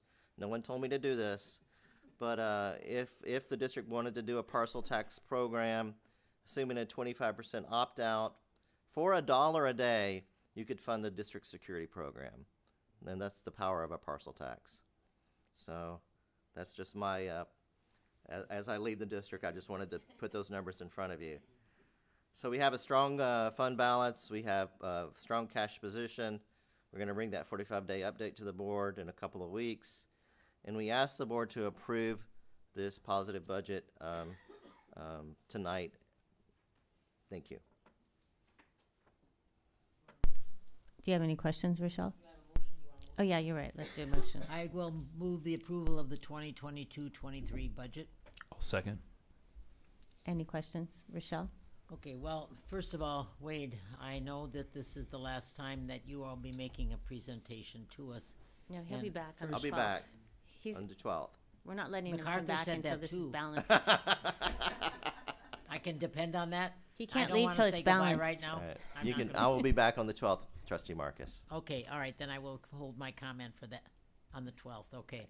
Well, again, the only thing that I was concerned when I saw this the first time was that the difference between 89 million and 92 million was a concern of mine, and because of the windfall of $4.5 million, which even is better tonight than it was, hopefully we'll be all right for the next year, and we will not be operating with a deficit budget. So that was my main concern, and I'm grateful for that. And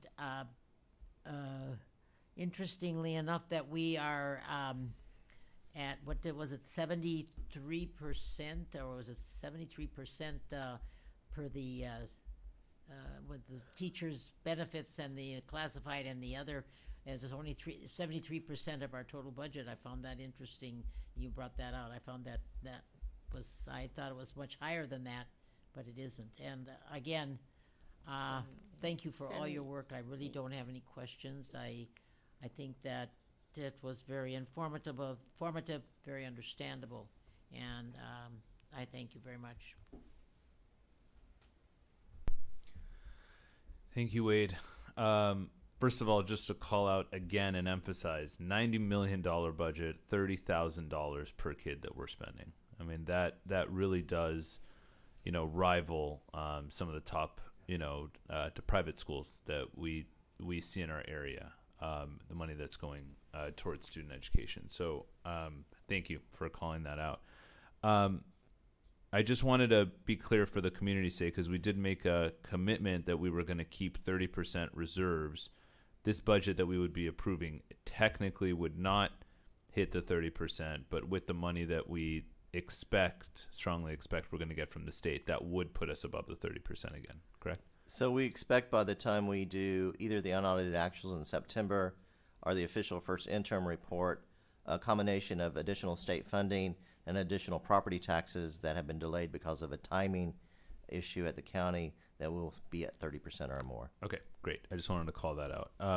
One question on the employee compensation increase for 24-25, we put 0 because we don't have a contract yet for that. But I mean, we are expecting that there, it should phrase differently. Wouldn't it be more conservative to just put a placeholder, in place for that? So once we know what the state budget is, we will go back in at first interim. You'll have an estimate there. Okay. We don't want to, show our hand, if you will, and put 4%, and then our partners say, "You said 4%." But yes, you're absolutely right. We should probably. They're not going to hold us to it. You just said 4%. And he's going to be gone. Yeah. Yeah, look at that. A couple of other quick questions. In terms of like property liability insurance, workers' comp, are these things that we've ever explored partnering with like the city on and having like, sort of bundling a contract with them? No, but that's actually a good suggestion to look at that. We usually pool with other school districts because they're like us. They have the same issues that we have. But there's nothing to prevent us from talking to the city, but they most likely pool with their similar entities also. Okay. But it's worth a conversation. Okay. Lastly, we're expecting a shortfall for construction. Is it a prudent idea? Should we be starting to put some money in reserves for that, construction program? How have you been thinking about that? If after we close the books, for example, let's say we have a 33% reserve at that time, the board should consider what they want to do with that delta between 30 and 33%, and that could be part of that discussion as far as setting that money aside to bridge that gap. Okay. All right. Thank you, Wade. Thank you, Wade. I mean, overall, it looks like a positive picture. I mean, it's unfortunate that the enrollment continues to decline, and by what you've said, we're down 2.7% from this current school year. But I just had a quick question, and that is the revenue from JPA, which is $11.5 million. Is that unrestricted, or what is the expectation of how we use that revenue? Yeah, it's not really completely unrestricted. We're supposed to use it to keep our fields in good shape, keep our facilities in good shape, make sure we have proper security, make sure we have proper maintenance, proper custodians. So there is some expectation, and we do set aside a fairly large portion of that to do those those things. Thank you. Thank you for all the work, Wade, and I really appreciate it, and I'm really looking forward to July the 12th, and as well our planning session. I think we talked originally about having the revise in time for our planning session on the 15th, Right. and I really look forward to, at that point in time, also having a little bit a deeper conversation about our construction program and the security program, and as well, looking at this budget a little deeper, as well as we're setting, looking at our priorities for the year. It's great news to hear where we are on the budget, though, and I think we are going to need to set aside those reserves for the construction, and depending, what the reports are that we get back with our new construction team, as well. We also have to keep in mind technology, because that's always going to be on a horizon, our horizon. And I think that Dave D'Amico has done such a great job in creating that roadmap for us, and we've invested so much to further develop that program for us, and we need to keep investing in that program. Does anyone have any other questions or comments? All right, I will call for the vote. All those in favor? Aye. Aye. Motion passes 4-0. Next item on the agenda. Item D, Team Concept Development Services Staffing Plan. President Wells, members of the board, this was brought to the board at the last board meeting, but per board direction, it has now been revised to reflect a traditional 40 hours a week work week. With the notion, if Team Concepts needs to work additional hours, they would get pre-approval from district staff. Great. Any questions? Rochelle? Well, before we do that, do we need a motion to approve it? You're right. We have a motion to approve Team Concept Development Services Staffing Plan. I will second the motion. All right. So my question, Wade, is if we do not approve this, oh, I turned it off. If we do not approve this, what happens? They would bill us for the hours worked under their normal contract. Under the old contract, under so the this old is more of a control that we set about then as a result of this. We are Well- now more in control of the staffing plan than we were previous to this. Right. Additionally, Trustee Marcus, this is to address an audit finding. So if the board approves it this evening, I can tell the auditor that the board approved a staffing plan. And if you approve the next item with the staffing language, at the next audit report, I can say that these items have been addressed by the Board of Education. Well, I was trying to find the, that on, oh, I know why it's there. It's under the old minutes. That's why it says it's attached, but it's under the minutes of the last meeting. Okay. I'll reserve my comments until I hear from the rest of the board. I don't have any comments at this point. I do see that it was reworked, and it seems within the parameters that we set. My comment is I don't see why we have them on as salaried when we pay them hourly. So from our purposes, they're not salaried staff, they're hourly staff. So I would recommend that we remove that. I spotted that as well. President Wells, can you point to the area in the It's in the columns. It says whether it's staff Status or salary. column. Yeah, it's the status column, the fourth column. Oh, okay. Just change the wording to hourly for all the All their employees. staff, yeah. Oh, okay. That's it. If the board directs, we can make that change on the fly. Okay. Okay. Okay. I would make a motion then to approve this with that change. Yes. I'll second that. All right. All those in favor? Aye. Aye. Motion passes 4-0. Thank you, Wade. So the next item, E, Construction and Facilities Department Policies and Procedures Manual Update. Based on board input at the last board meeting, we made some changes to the language, and I'll just go ahead and read the language. Staffing plan shall be included in any agreement for bond construction management services entered into by the district. Additionally, an annual staffing plan shall be presented to the district's superintendent or designee for budget planning and verification purposes on or before April 15th of each year. The plan shall include the number of planned projects and dollar values of planned projects. The staffing plan shall designate whether staff are hourly or salaried. Hours charged shall be actual hours worked and shall exclude vacation, sick, overtime, and holiday time. Approved staffing plan may not be amended without prior board approval. President Wells, can I make a motion to approve the Construction and Facilities Department Policies and Procedures Manual Update? I'll second. The motion was made by Gabe Leamy and seconded by Dr. Stern. Any questions or comments? No, just that I'm glad to see that this has been added to the policies and clears up the issue that we've had a problem with. So I'm glad to see that. Ditto.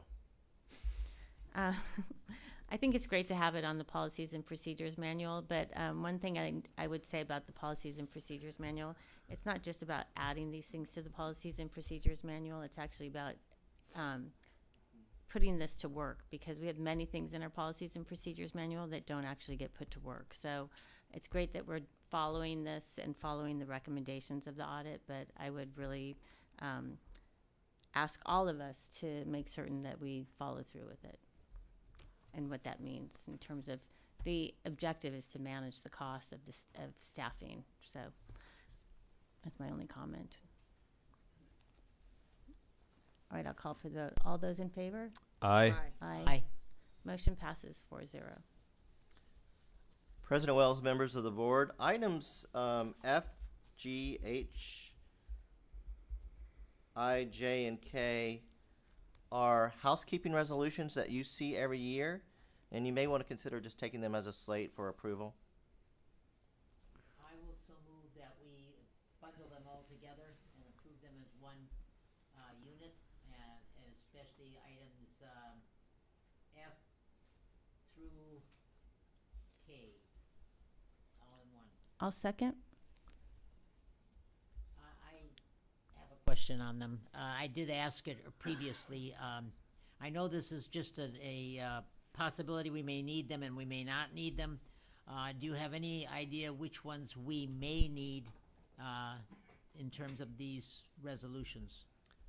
Trustee Marcus, probably we use all of these really except for item H and item G and item H, and those are related to borrowing from the county or borrowing from a pool. And because we have such a strong cash position, we don't need to borrow.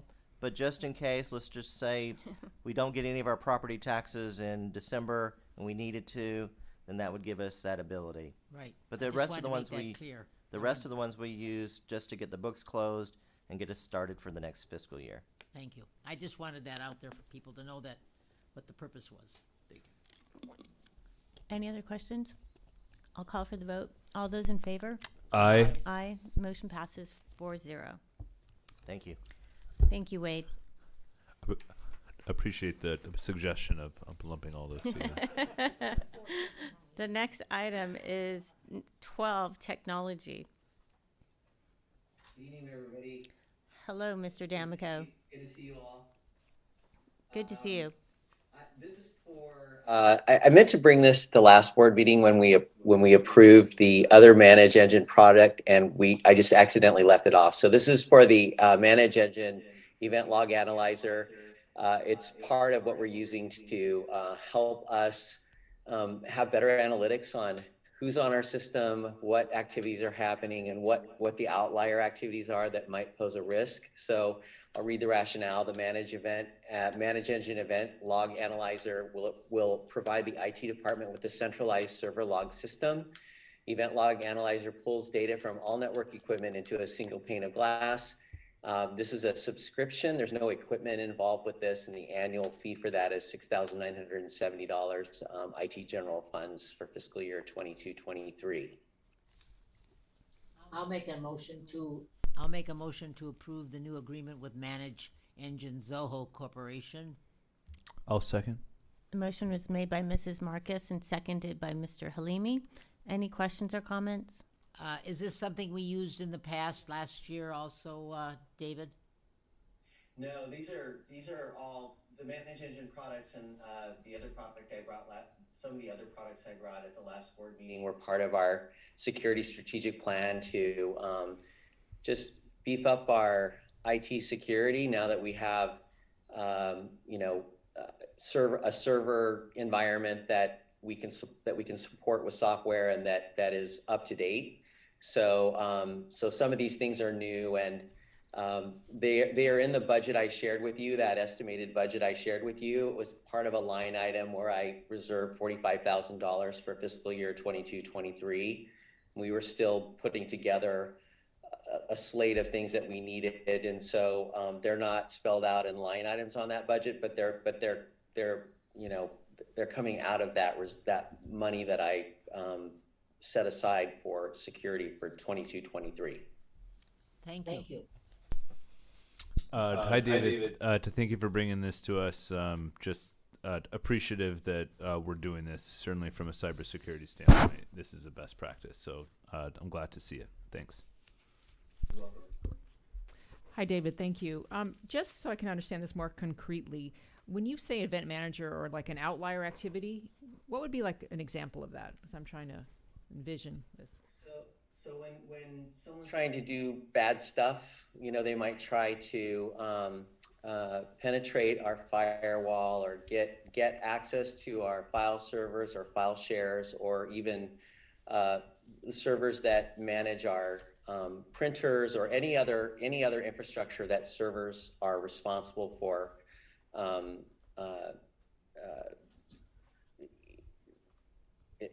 The servers are responsible or being tasked to manage on our network, whether it's managing data or whether it's managing systems.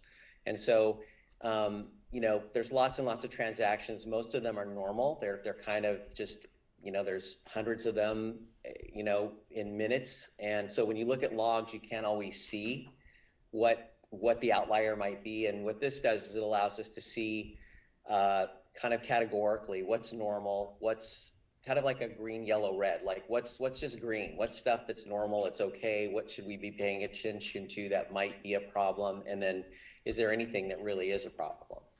And does any of this monitor student activity, or is this strictly sort of business transactions or computer protocol transactions? Yeah, it might monitor student activity when students are saving to the file shares, but not student internet activity, no. Okay, and we have something else for student activity, right? Like Gaggle or what is it? We have other logs that Look for at potential threats and... like we have logs that show us when students are logging in on devices and their IP addresses and other information that would allow us to go back if we had, let's say, something happen. The Bullwall product that we bought last year for ransomware also monitors all activity and flags things that happen. For example, we have a lot of kids in the art classes that are saving files, and sometimes they save a file with an odd file name, and Bullwall always flags that. It always lets us know that it's happening, and it gives us the option to, react to it. And then, it's built on an AI platform, so it learns, and once it sort of knows that it's a common thing, it still watches, but it doesn't shut the student's computer down or take them out of Active Directory. Well, thank you. I think it's good that the lay people who may be viewing that, and parents and kids know that, there is monitoring of every single device potentially. And if children or teens are doing things that are untoward, that it potentially could be picked up. So that's good to hear. Yeah, and I would just clarify that, you're right. That's absolutely true. And we can see what students are doing. We can see all of their history in Google, but we don't spy on them. No, I know that, but I mean, we are guardians ad litem, so to speak, on campus, and it's something that should be done. Thank you. Yes, you're welcome. I don't have any questions, but I just wanted to thank you, David. I know this is your last meeting, and I just wanted to acknowledge all the work that you've done and how much I appreciate having you here at the district and all of the work that you've done for us. It's been a fabulous experience. So I want to thank Dr. Breggy and all of you for your support. And I know that Sandy's going to do an amazing job, and you will always be a friend to me. So thank you so much. Thank Before you. you go, David, how's everything in Yountville? Oh my gosh, it's gorgeous up here. And again, I'm going to miss you more than ever. My personal delivery, my go-to guy. So I'm gonna miss you, and I love you, David, and I hope everything goes well up there. Best of luck to everyone. Have a great 2023. This is the first time in 25 years as an educator and 26 years as a student. I don't know if I know what I'm going to do when August hits. I think I'm going to be lost. You're in Yountville. I'm sure you'll think of something. Won't be coming back to last week. Yeah. Well, it's been a pleasure, so thank you very much. You're welcome. Good night, everybody. Good night, David. All right. If there's no other questions, then I will call for the vote. All those in favor? Aye. Aye. Motion passes 4-0. The next item is 13 board policies. I'll make a motion for approval of the first reading, board policy 2000 through 2230. I'll second. Any questions or comments? This is just the first reading, and so I don't have any comments yet. I've been through it, and I'm pretty satisfied with it right now. If nobody has any changes to the first reading, then I might recommend that we skip the first reading and approve the board policies. The only reason I would suggest maybe we don't do that is only because Trustee Margot's not here, and maybe he has something. I mean, if we just want to save it to formally approve it at the next meeting, but that's up to you guys.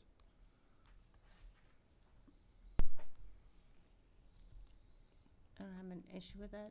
I mean, we can certainly do that. I didn't receive any questions about. Oh, okay. this Oh, policy. oh, that's right. He wrote us. Right.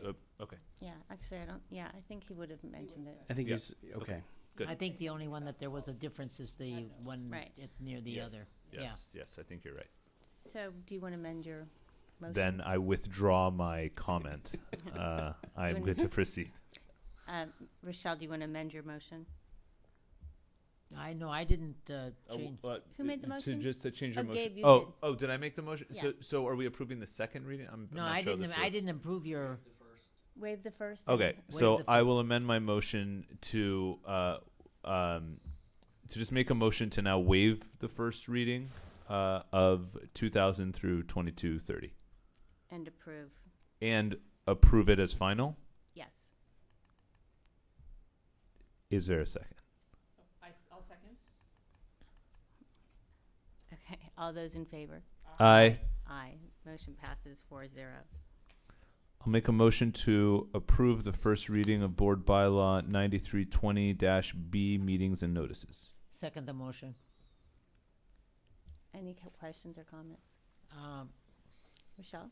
Yeah, do you want to go ahead? Or you have a- Good.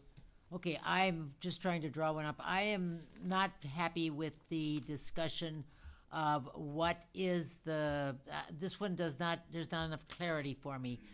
There's situations in there where you're talking about subcommittees and then committees and standing committees, and the rules of like the Finance Committee and the FCC do not fall. I think there needs to be more clarity in that section. I'm trying to find the exact location of that one, but I would like to see that looked at a little more closely. I'm trying to find the I actual. think the only change to this, Rochelle, was where it says at least 72 hours prior to a regular meeting. It adds the words preferably 120 hours so that it's consistent with the other bylaws with regards. Well, there's one about committees. This is not the one of the committees, is it? It is No. not. Okay, all right, then, yeah, no, this is not, I thought this was the one with the committees. That's okay. This was just to make it consistent with the No, rest of these are them. the meetings, that's Mhm. fine. Any other comments?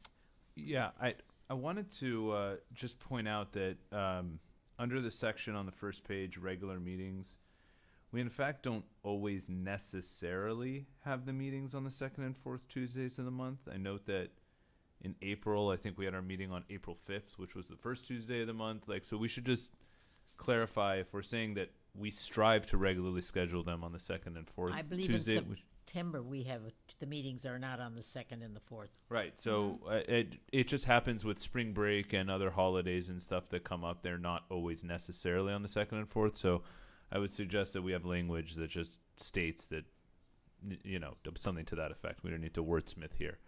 How about unless designated? Unless otherwise designated. That should work. I'm still, I think I brought this up last time. I still don't love the language that we added. Meetings will strive to end by 9 p.m. I'm fine with that. However, with a majority vote, the meeting will be extended. We're not being consistent.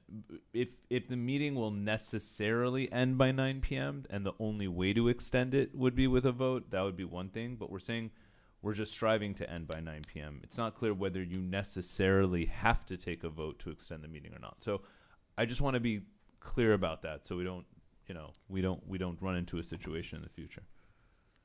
So what do you So I think what recommend? I'm suggesting is meetings will strive to end by 9 p.m. I don't think you need the sentence after that. I think if you're saying you strive to end by 9 p.m. and then it's really up to the president, for the president to decide where we go from there. I don't think you necessarily have to take a vote for the meeting to continue. The board president can take a straw poll and just see whether people want to continue or, amend the agenda. So I would just, my preference or my suggestion would be to just cut out the last sentence of that paragraph. Do we need to bring this back? If we change that?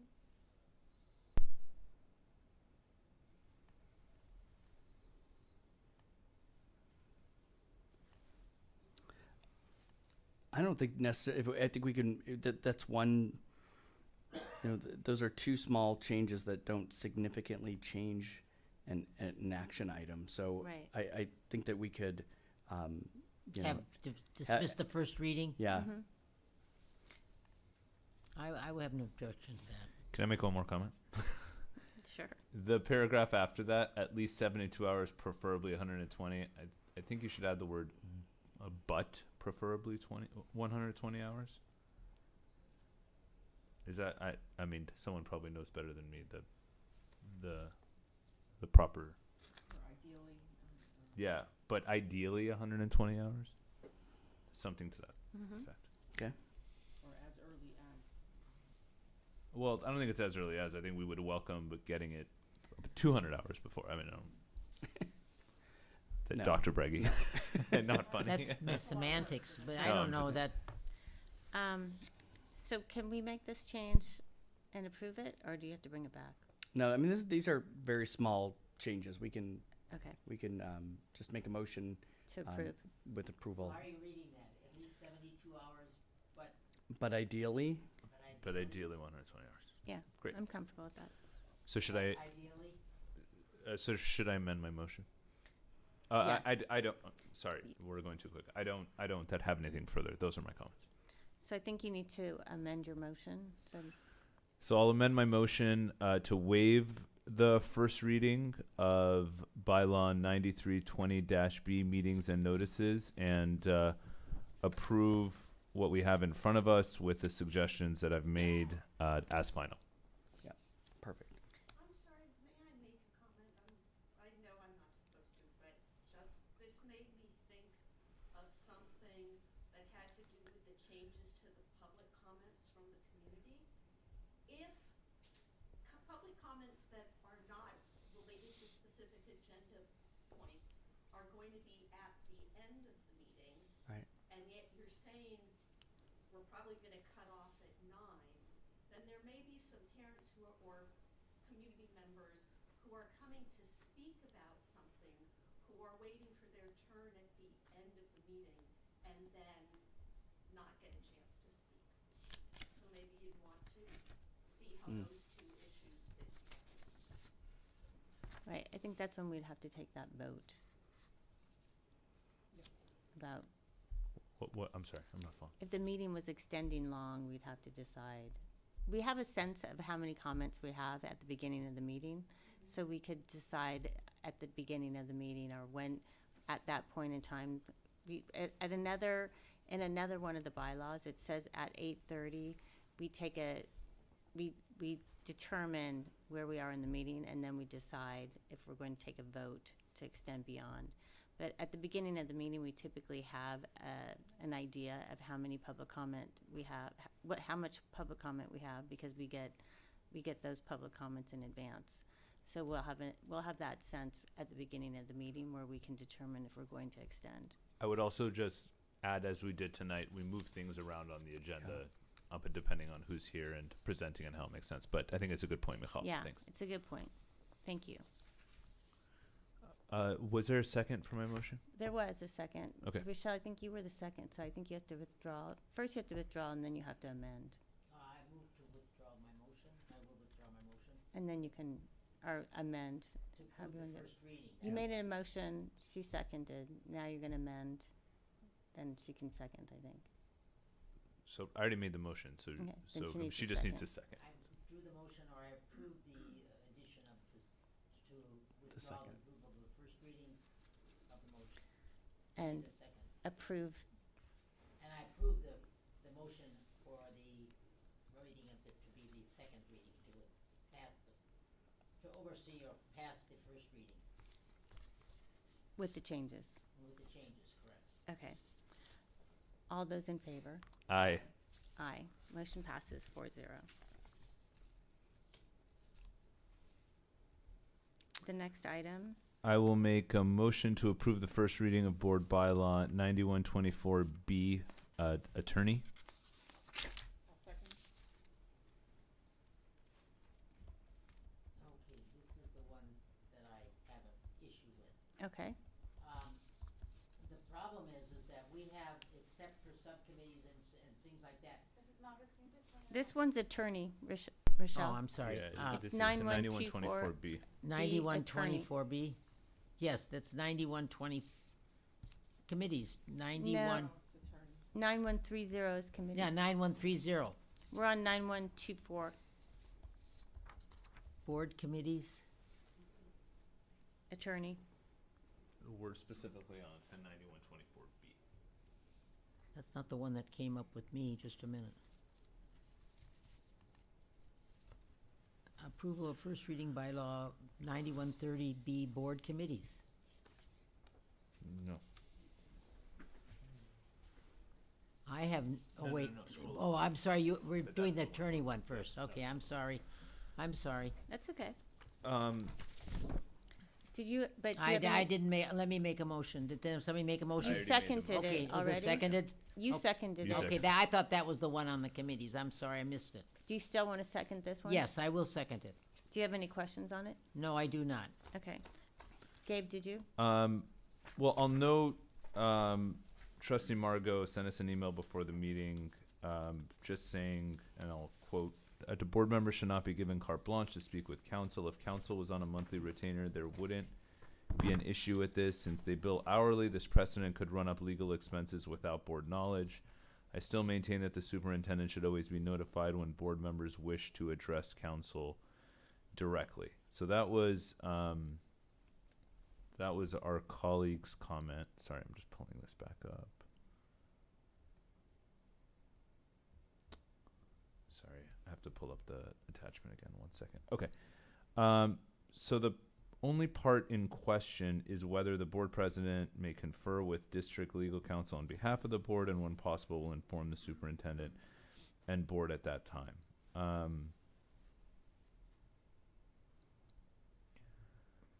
I think we agreed that the board president should, when possible, inform the superintendent and the board at that time. I was just rereading Trustee Margot's comment and looking at the language again. I think what the intent. I'm comfortable. What the think that's the intent was intent. not that they would approach council without knowledge of the superintendent. Yeah, I Or the agree. board.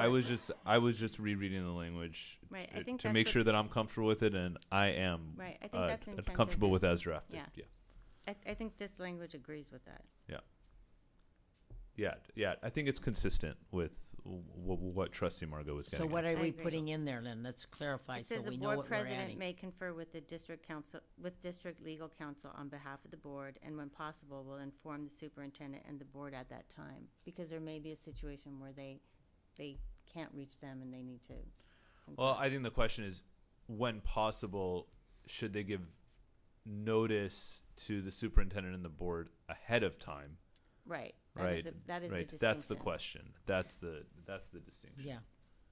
I mean, look, in theory, if it ever became an issue and the rest of the trustees were really uncomfortable, then they could, move to put something together, or could amend this bylaw and say, we're not comfortable with this. But I'd like to give the board president, whomever that person is at that time, a little bit of flexibility, and I trust my fellow board members to Right, do I the right agree. thing. So with that, I'm personally comfortable with the language as drafted. As drafted? As drafted. I agree. Okay. Look, if it does become an issue in the future, these things can be amended. So I think it's fine.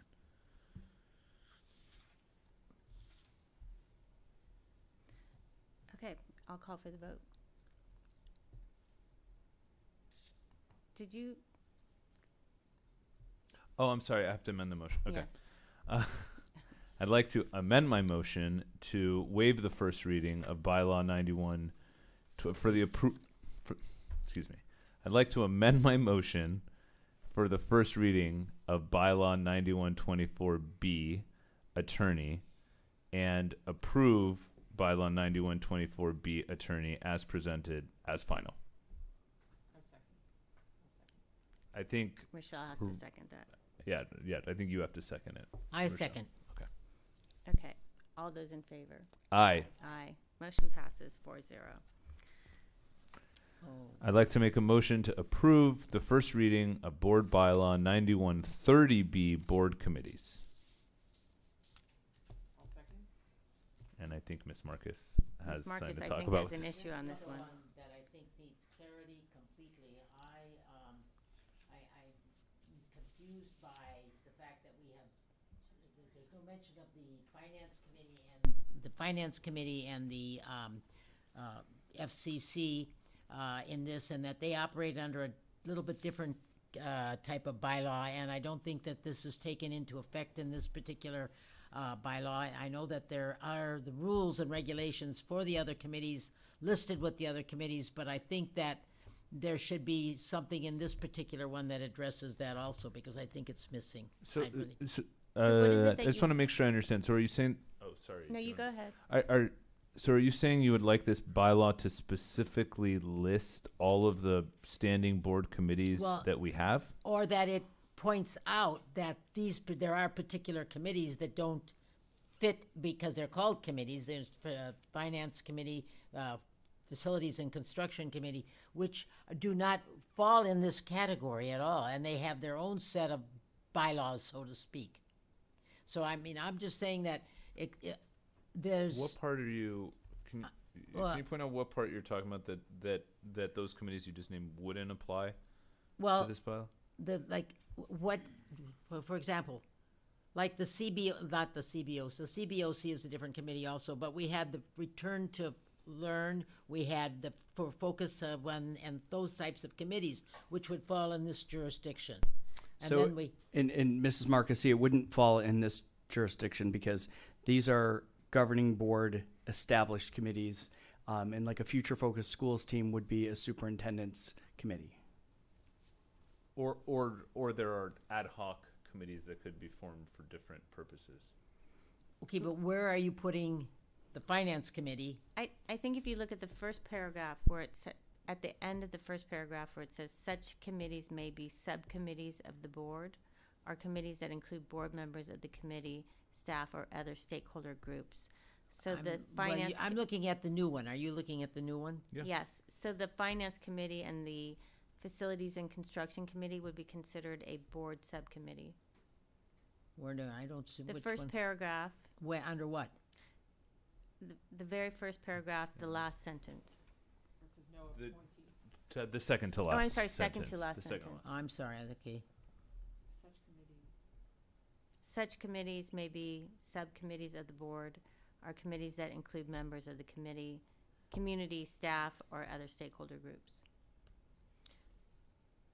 That kind of covers all governing board committees. The second, under edits below, I see, upon establishing a committee, the board shall clearly define the committee's purpose. The Time. first paragraph, the paragraph before that. The governing board may establish a committee whenever it determines that such a committee would benefit the district by promoting diverse viewpoints, specialized, and so on. Such committees may be subcommittees of the board or committees that include committees of the members' staff. I see nothing in that paragraph that says finance or facilities and construction. Okay, so it doesn't need to specifically name the committees here. We don't need to name what the committees are. We're just giving ourselves the flexibility to say that we have the right, we have the ability to form committees and subcommittees, as we deem necessary. The finance committee would be one of those.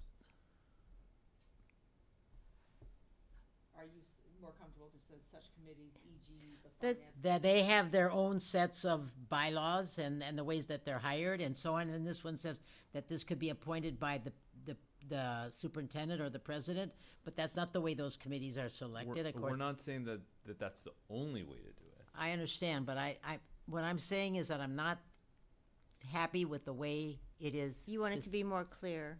It's not clearly stated to me. That's all I'm saying. So would you prefer it, in addition, there be language to say that such committees may have their own for bylaws? example, certain committees such as finance, which are standing committees, and are subject to a different set of bylaws, would not fall in with such as, because in this one it says that the president can appoint a committee. It says here that, for example, and appointed by the board president, subject to board approval. Well, you know that the members of the finance committee and the whatchamacallit committee are not appointed in that way. Right. They are appointed by the person who's, But the beginning of that sentence says, except for subcommittees of the board. but what are the subcommittees of the board? Finance committee, But facilities. it doesn't say that. Well, it could change. I mean, there's. Well, that's what I'm saying, that this is not clear to me, and Okay. I don't think there's clarity in this particular portion of the bylaw. I think there needs to be maybe What we should do a is definition of the subcommittee, what a subcommittee of the board is. or we can name as of today what some of the standing committees are and how those committees conduct Right. themselves. So we can acknowledge, I think What I'm Mrs. saying is Marcus that would they're not acknowledged in here as far as, I know what they are. I mean, that's not my question. I obviously know what they are, but this is not clear for someone who would pick this up and read it, as far as knowing that there's two committees out there that, and even, I'm not sure about the CBOC even committee, because those are really like standing committees.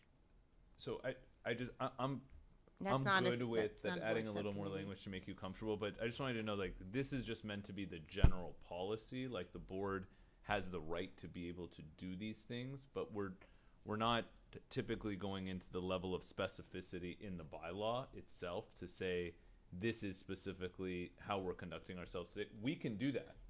I mean, if it makes you feel more comfortable. I That would wasn't the prefer it intent. to be more comfortable. I would like that to be in there, yes. I would make the recommendation that we pull this one and then work on it, bring I it think- back to the 712. So then I you think have some that- time to work on it to Thank you. really express what you're talking about. No problem. So while we're doing that, then let me just throw out one more comment where it says no appointee shall serve on more than any one committee. I think we should clarify that an appointee. May not serve on more than one committee. Well, and are we talking about subcommittees there too, right? So a board member could sit on a committee and a subcommittee, right? No, not board members, appointees of. I'm sorry, appointees. Yes. Could an appointee sit on both a committee and a subcommittee? Appointees on more than one committee. And is that a subcommittee? No, we're saying no appointee. So that sentence we added, no appointee shall serve on more than any one committee. Are we saying that no appointee shall serve on any more than one committee and subcommittee? Like, are we lumping in subcommittees there? I just thought I that think would be worth clarifying. Yes. That's all I'm saying. So while we're gonna open this up, let's just address that. Right. I think Yeah. you're taking it too far there. I would just say more than any. Just let's may not just serve on clean it up. More while than we're- one committee. Okay. So I will withdraw my motion for the. Well, we're just approving the first reading, right? Or is it But better for me to she's withdraw? gonna alter it to come back and bring a different first reading. So just a kind of an interesting note, because I'm doing a lot of the behind the scenes work on these policies, and the statement actually comes from our current policy. So our current policy says no board appointee shall serve on more than one board appointee committee. So it's not a stretch. Right. It's not it's already been in our, and I understand we're discussing it, but I just wanted you to realize that it's been in our old board. But you said on one board appointed. You had another word in there. You had two words in there that no appointee shall serve on more than any one of something, and then you said a couple more words. Board. So it's what's in the old policy is no board appointee shall serve on more than any one board appointed committee. Board appointed committee. There's two new words that are there that word. Well, you're gonna take this back to revise, so Yeah, I take it think back. we So should we table or should I I withdraw? think my we should, motion? I think you should table this. She can revise it. We'll bring it back. Sure. I'll make a motion to up a table the motion for the first reading of bylaw 93B. Mandy, Dr. Stern. I'll second. Okay. Thank you. Okay, that brings us to item 14, professional and official business services. And do we have, I'm sorry, Mrs. Wells, I think you need to vote. to table? I'm sorry, you're right. All those in favor? Thank you. Aye. Aye. The motion passes 4-0. I'll make a motion for the approval of resolution number 2021 to 2022-038, continuing authority to hold virtual meetings pursuant to AB 361. I'll second. The motion was made by Mr. Halimi and seconded by Dr. Stern. All those in favor? Aye. Aye. Motion passes 4-0. The next item is 14B, discussion Finance Committee request. This was a request by the Finance Committee. Elliot Finkel came to the board and requested to receive backup for the construction audit of B1 and B2. And I put it onto this agenda so that the board can discuss this. We didn't discuss it at that meeting, and I wanted to follow up on that. B1 and B2 or B3 and B4? They requested the backup information for B1 and B2. Clarification, was that for the audit that was given to us on December 3rd? I don't remember the date. I believe that audit was done December 3rd. We had a discussion on it in a study session. It's the only construction audit that's been done. It was for B1 and B2. So, from a 30,000-foot view, I would like to say that I'll speak for myself. I strive to be as transparent as we possibly can be with the community and specifically on the construction program, given everything that we've been dealing with. Subject to consulting with our counsel to make sure that we're not, breaching any kind of confidentiality or, barring any legal issues, I would be in favor of cooperating with the Finance Committee and releasing the information that they are requesting. Michelle, did you have any comments? No, I agree with Mr. Halimi on that comment. I think I pretty much, as long as it's within the parameters of what we can do legally, I agree with what he said. I'll add that I think as a general thinking about this subject, as a public entity who's responsible to our community, for those that are doing business with us, there really should not be a reasonable expectation. I don't think there should be an expectation that anything would be confidential. We'll work it out, but we'll make sure we cross T's and dot I's. But I am in favor of sharing the information. I'll say that. I agree as well. I think that the more information we have in front of us to understand some of the major questions we have about shortfalls and what have you, I think the better. So I am all in favor of furnishing all sorts of information in whatever depth is feasible and lawful. I agree. I think that it's important for us to be transparent, and I am in favor of sharing any information that is available to the Finance Committee. If there's a question about whether or not information should be shared and it's related to construction, I would perhaps recommend that we run that through our construction law firm and ask them if there's any questions about anything that needs to be run by them. But other than that, I absolutely stand for transparency. So I would recommend that we give the direction to provide that information. I would agree with that.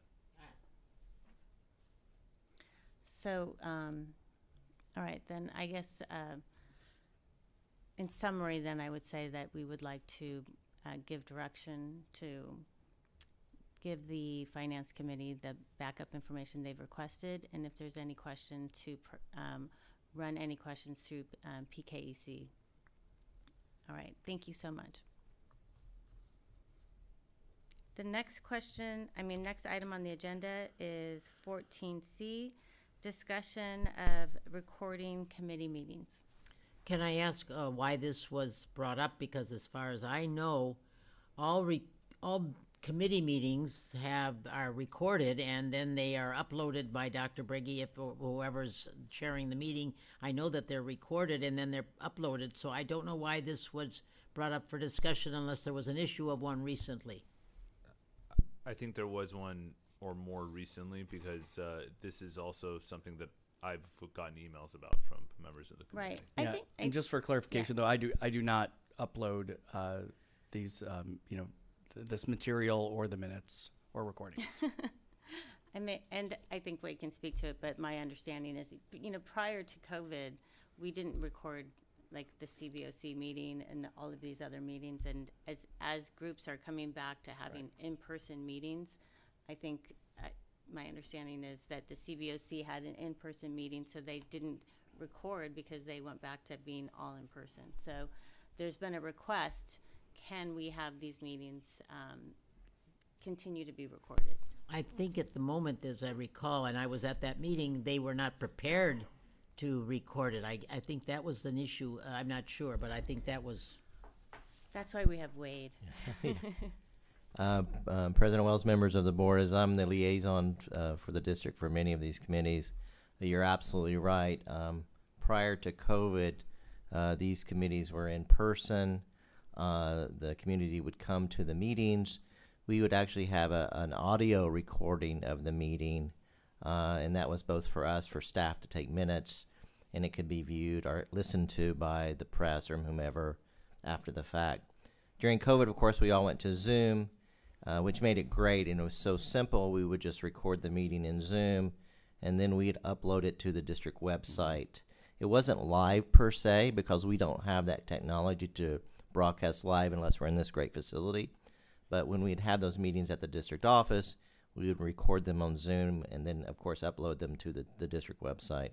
Now that we're coming back, we have this dichotomy of some of my committees or your committees want to be completely on Zoom, which makes it easy because we'll just continue to record them on Zoom and then upload them. They're not live per se, but they're uploaded in the day or so. But some of your committees want to be in person, and we're working on the technology to be able to record, tape them, if you will, and then upload them, but that's not a perfect technology for us yet. So that's where we are right now, President Wells and members of the board. And also just to add that, this is also a provision that is probably going to go away very soon. We voted on it this evening to have virtual meetings, and we do that just to cover ourselves for those subcommittees that are meeting that want to be virtual. But, this isn't, Governor Newsom is not going to keep this going. This was, it was for COVID-19. So we're not sure how much longer that will go, but we did approve it for tonight for next month. I will say that I think the question of having virtual meetings versus recording meetings are two different questions, right? I think, we're paying a pretty penny for Zoom.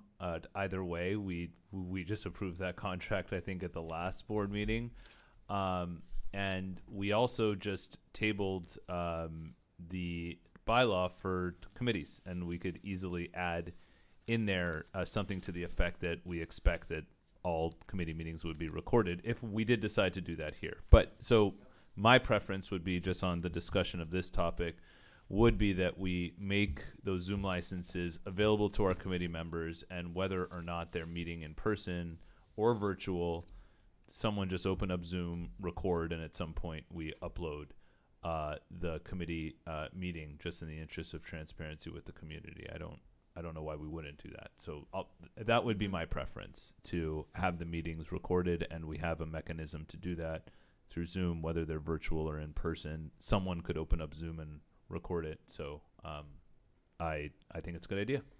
I missed Dr. Brady. What I meant was when I said that you send it to somebody who puts it on something. That's what I was referring to. I think that's before. I misunderstood Yeah, but well, because I can't attend all of the. No, I didn't committees, mean don't- that you were at the Oh, okay. meeting. No, it's like. It's if okay. It's No, I just didn't mean that you taped them all. I just was, no, I mean that eventually because I got a call from somebody once where it was the meeting, they wanted to see it, and it had not yet been uploaded to the set, to BBA KBEV, and that you send it to somebody and they do it. That's all I was referring when I said it before. Yeah, and that's just for our board meetings, but there's other people that are involved that do the recording of those meetings. But No, I know that. but and it brings up a good point. I mean, I think there needs to be some consistency, and perhaps it is in the policy section, but we need some consistency. I mean, we do put things up on the website and they're there, but we could use some consistency as far as like how much time after a meeting could somebody expect for something to be Right. recorded and Right. uploaded. I mean, I think that the bigger question is after COVID, what, to the point that Gabe's making, do we want to continue to record our meetings that are our board committee meetings, our subcommittee meetings, from a transparency standpoint for people that can't attend the meeting, so that they are able to go back and watch that meeting at a later point in time, and it makes it available to everybody. So if people can't go to a CBOC meeting and they want to, they can watch it, they can watch the recording, even if it's up 2 days later, that it's available to them. And I think that that's a great thing that has been the byproduct of COVID, is that made those meetings available to the public and to board members, because if you want to be at a finance committee meeting and you don't have time to be at the finance committee at that time, at that moment, and you're not the board representative for it, you still have the ability to go and watch that meeting, and it's informative. So I think it's informative for everybody if they're able to make the time. So I would recommend, if it's possible, to continue to record those meetings. They're not the best recordings, but it does give you information, and if you can, it's not that different than if you're recording just the audio, because typically what I've noticed is you might hear one or two people, and regardless of where the camera is focused, you may only hear certain voices, but you do hear the context of the meeting and if and what people are discussing or what's being presented. So I think it's helpful. And I would recommend, if possible, to continue to keep those meetings on the website as recordings. I mean, is there a cost in terms of storing that type of media? I mean, is it really heavy in terms of memory? I don't know. You want to talk about it? Dr. Sten, so to repeat that question, the storage for the media is done throughout websites on Edlio. There will not be an additional cost for that. Okay, so it's not a cost or a burden particularly. The recording through Zoom could always be transferred internally to Google Meet, which we already pay for through our enterprise service agreement with Google. So there isn't an additional cost that I can see in terms of the logistics of how that happens. That falls back into Mr. Roach's department. But in terms of the storage, excellent question, no additional cost. And no limit on terms of like bandwidth that is able to, storage space or anything. We have like that. plenty. I'm sure we have plenty. Thank you. So can I make a recommendation or just try to get some consensus from my fellow board members to maybe give direction to the administration that maybe we just, while we still have that committee bylaw open, that we add something to the effect that the expectation is Zoom or Google Meet or some other mechanism will be used to record the meeting, and that we will strive to get that recording up on a district website within 24 to 48 hours from the time of the meeting. Okay, 72 hours is what I hear from administration. I'm comfortable with that.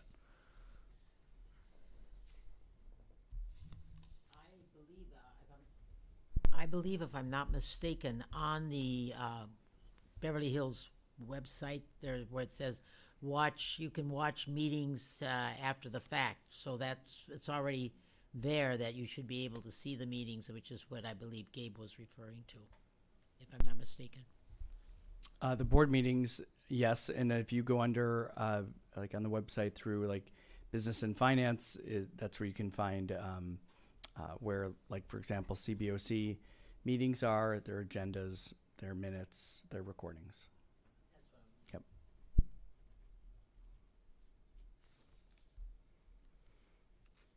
Okay, any other comments? That brings us to item 16, communication from board members. Rochelle? We're going to have the agenda hearing period public comment now? We don't have any public comment this evening. No public comment. Okay. I would like to mention I saw something that the governor is planning on some restricted funds. The funds for the coming up, and what it said was music, and I took immediate note of that.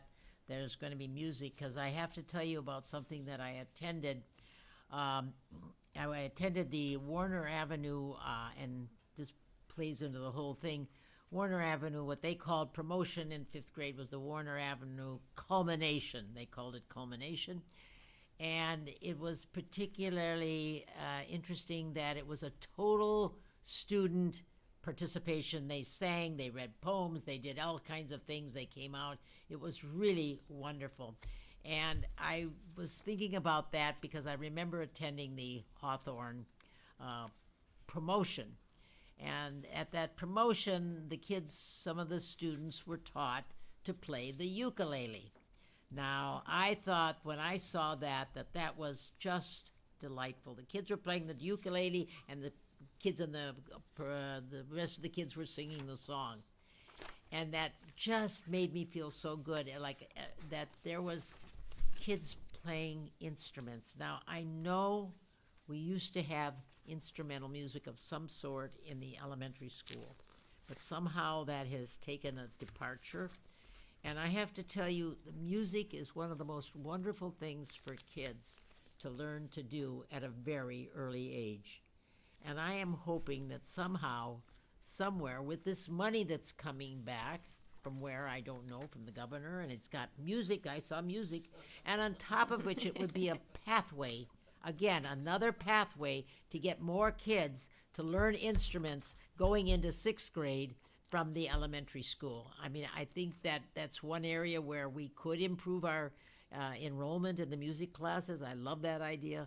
And I just wanted to talk about that tonight because that really impressed me, and that's my comment tonight.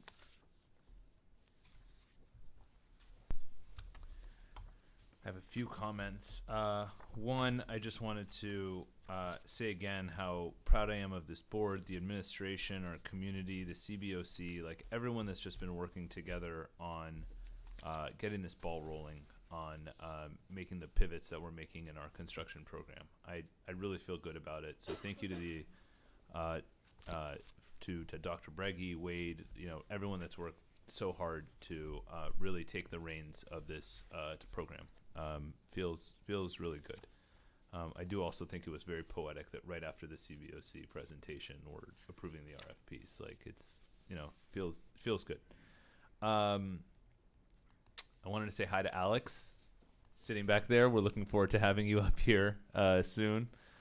And I just wanted to highlight the CTE program that we were talking about earlier. One of the things that kind of pushed me to throw my hat in the ring to join this board, something that I'm pretty passionate about, is I think one of the big issues in our country is our student loan debt, and how expensive university education has become. I've done a lot of research on this subject. So adjusted for inflation, fun fact, adjusted for inflation, the University of Pennsylvania in 1920 was $3,800 a year.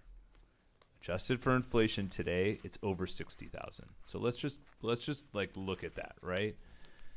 Cost of education skyrocketing after 12th grade. And you have, at no point in history have you had more people coming out of college and either not finding a job or not using their degree towards their first job? Over 50% of kids who graduate from college, that's the case. And they're also coming out with record student loan debt, right? Over $30,000. The reason why I bring all this up is because I think we're at a point in history where we got to pivot more of our attention in public education towards skills that people actually need when they come out of school. It's great that we have the top-notch academic education, but I think we need to complement that top-notch academic education with real practical skills that people need for their careers. And I'm just so proud of it. Like, I really was not aware of the programming that we had here before I joined this board, and every board meeting we keep highlighting this it keeps coming up what we're doing, and I'm just immensely proud of it and wanted to highlight it. Thanks. Thank you, Gabe. Speaking of higher education and speaking of what happens to our students, specifically our girls once they graduate from high school here, I really feel that I wanted to say something about what happened last week with the ruling, the overturning of Roe versus Wade. And I will say that I do not speak for the board. I speak for myself, but I did want to say, in reflecting about our young women who will leave our high school, the ruling will have widespread implications, including within the higher education community. Restrictions in many of the states will limit some students' access to reproductive health services, thereby negatively affecting education access and graduation rates for pregnant women. Further, the health and mental health of some of these students may very well suffer as a direct result of this ruling. So I personally find it very unfortunate for our young women, and I hope to move forward with gaining some sort of stronghold and some sort of rights to ensure that our young graduates continue to thrive in their secondary education. Thank you. Thank you, Dr. Stern, for what you said. I really appreciate that and agree with you. And I would also like to thank Dr. Bragi, and I'd like to thank Wade and all of his cabinet for working so hard. I know how much work you've been doing, and thank you for giving up your vacation this week and next week. I hope that I really do hope that you are able to find some vacation time. It's a lot to ask, and I really appreciate the work that you're putting in. It's a lot, and I really appreciate it. And it's very meaningful to me, and I think that we're going to have a really great fall. So I'm grateful. And I also want to thank this board for making the time for our planning session on July 15th. And we'll see you all at our next board meeting on July the 12th. And if nobody has any other comments, do you have any comments? All right, then I will adjourn our meeting. It is 8:27. Thank you.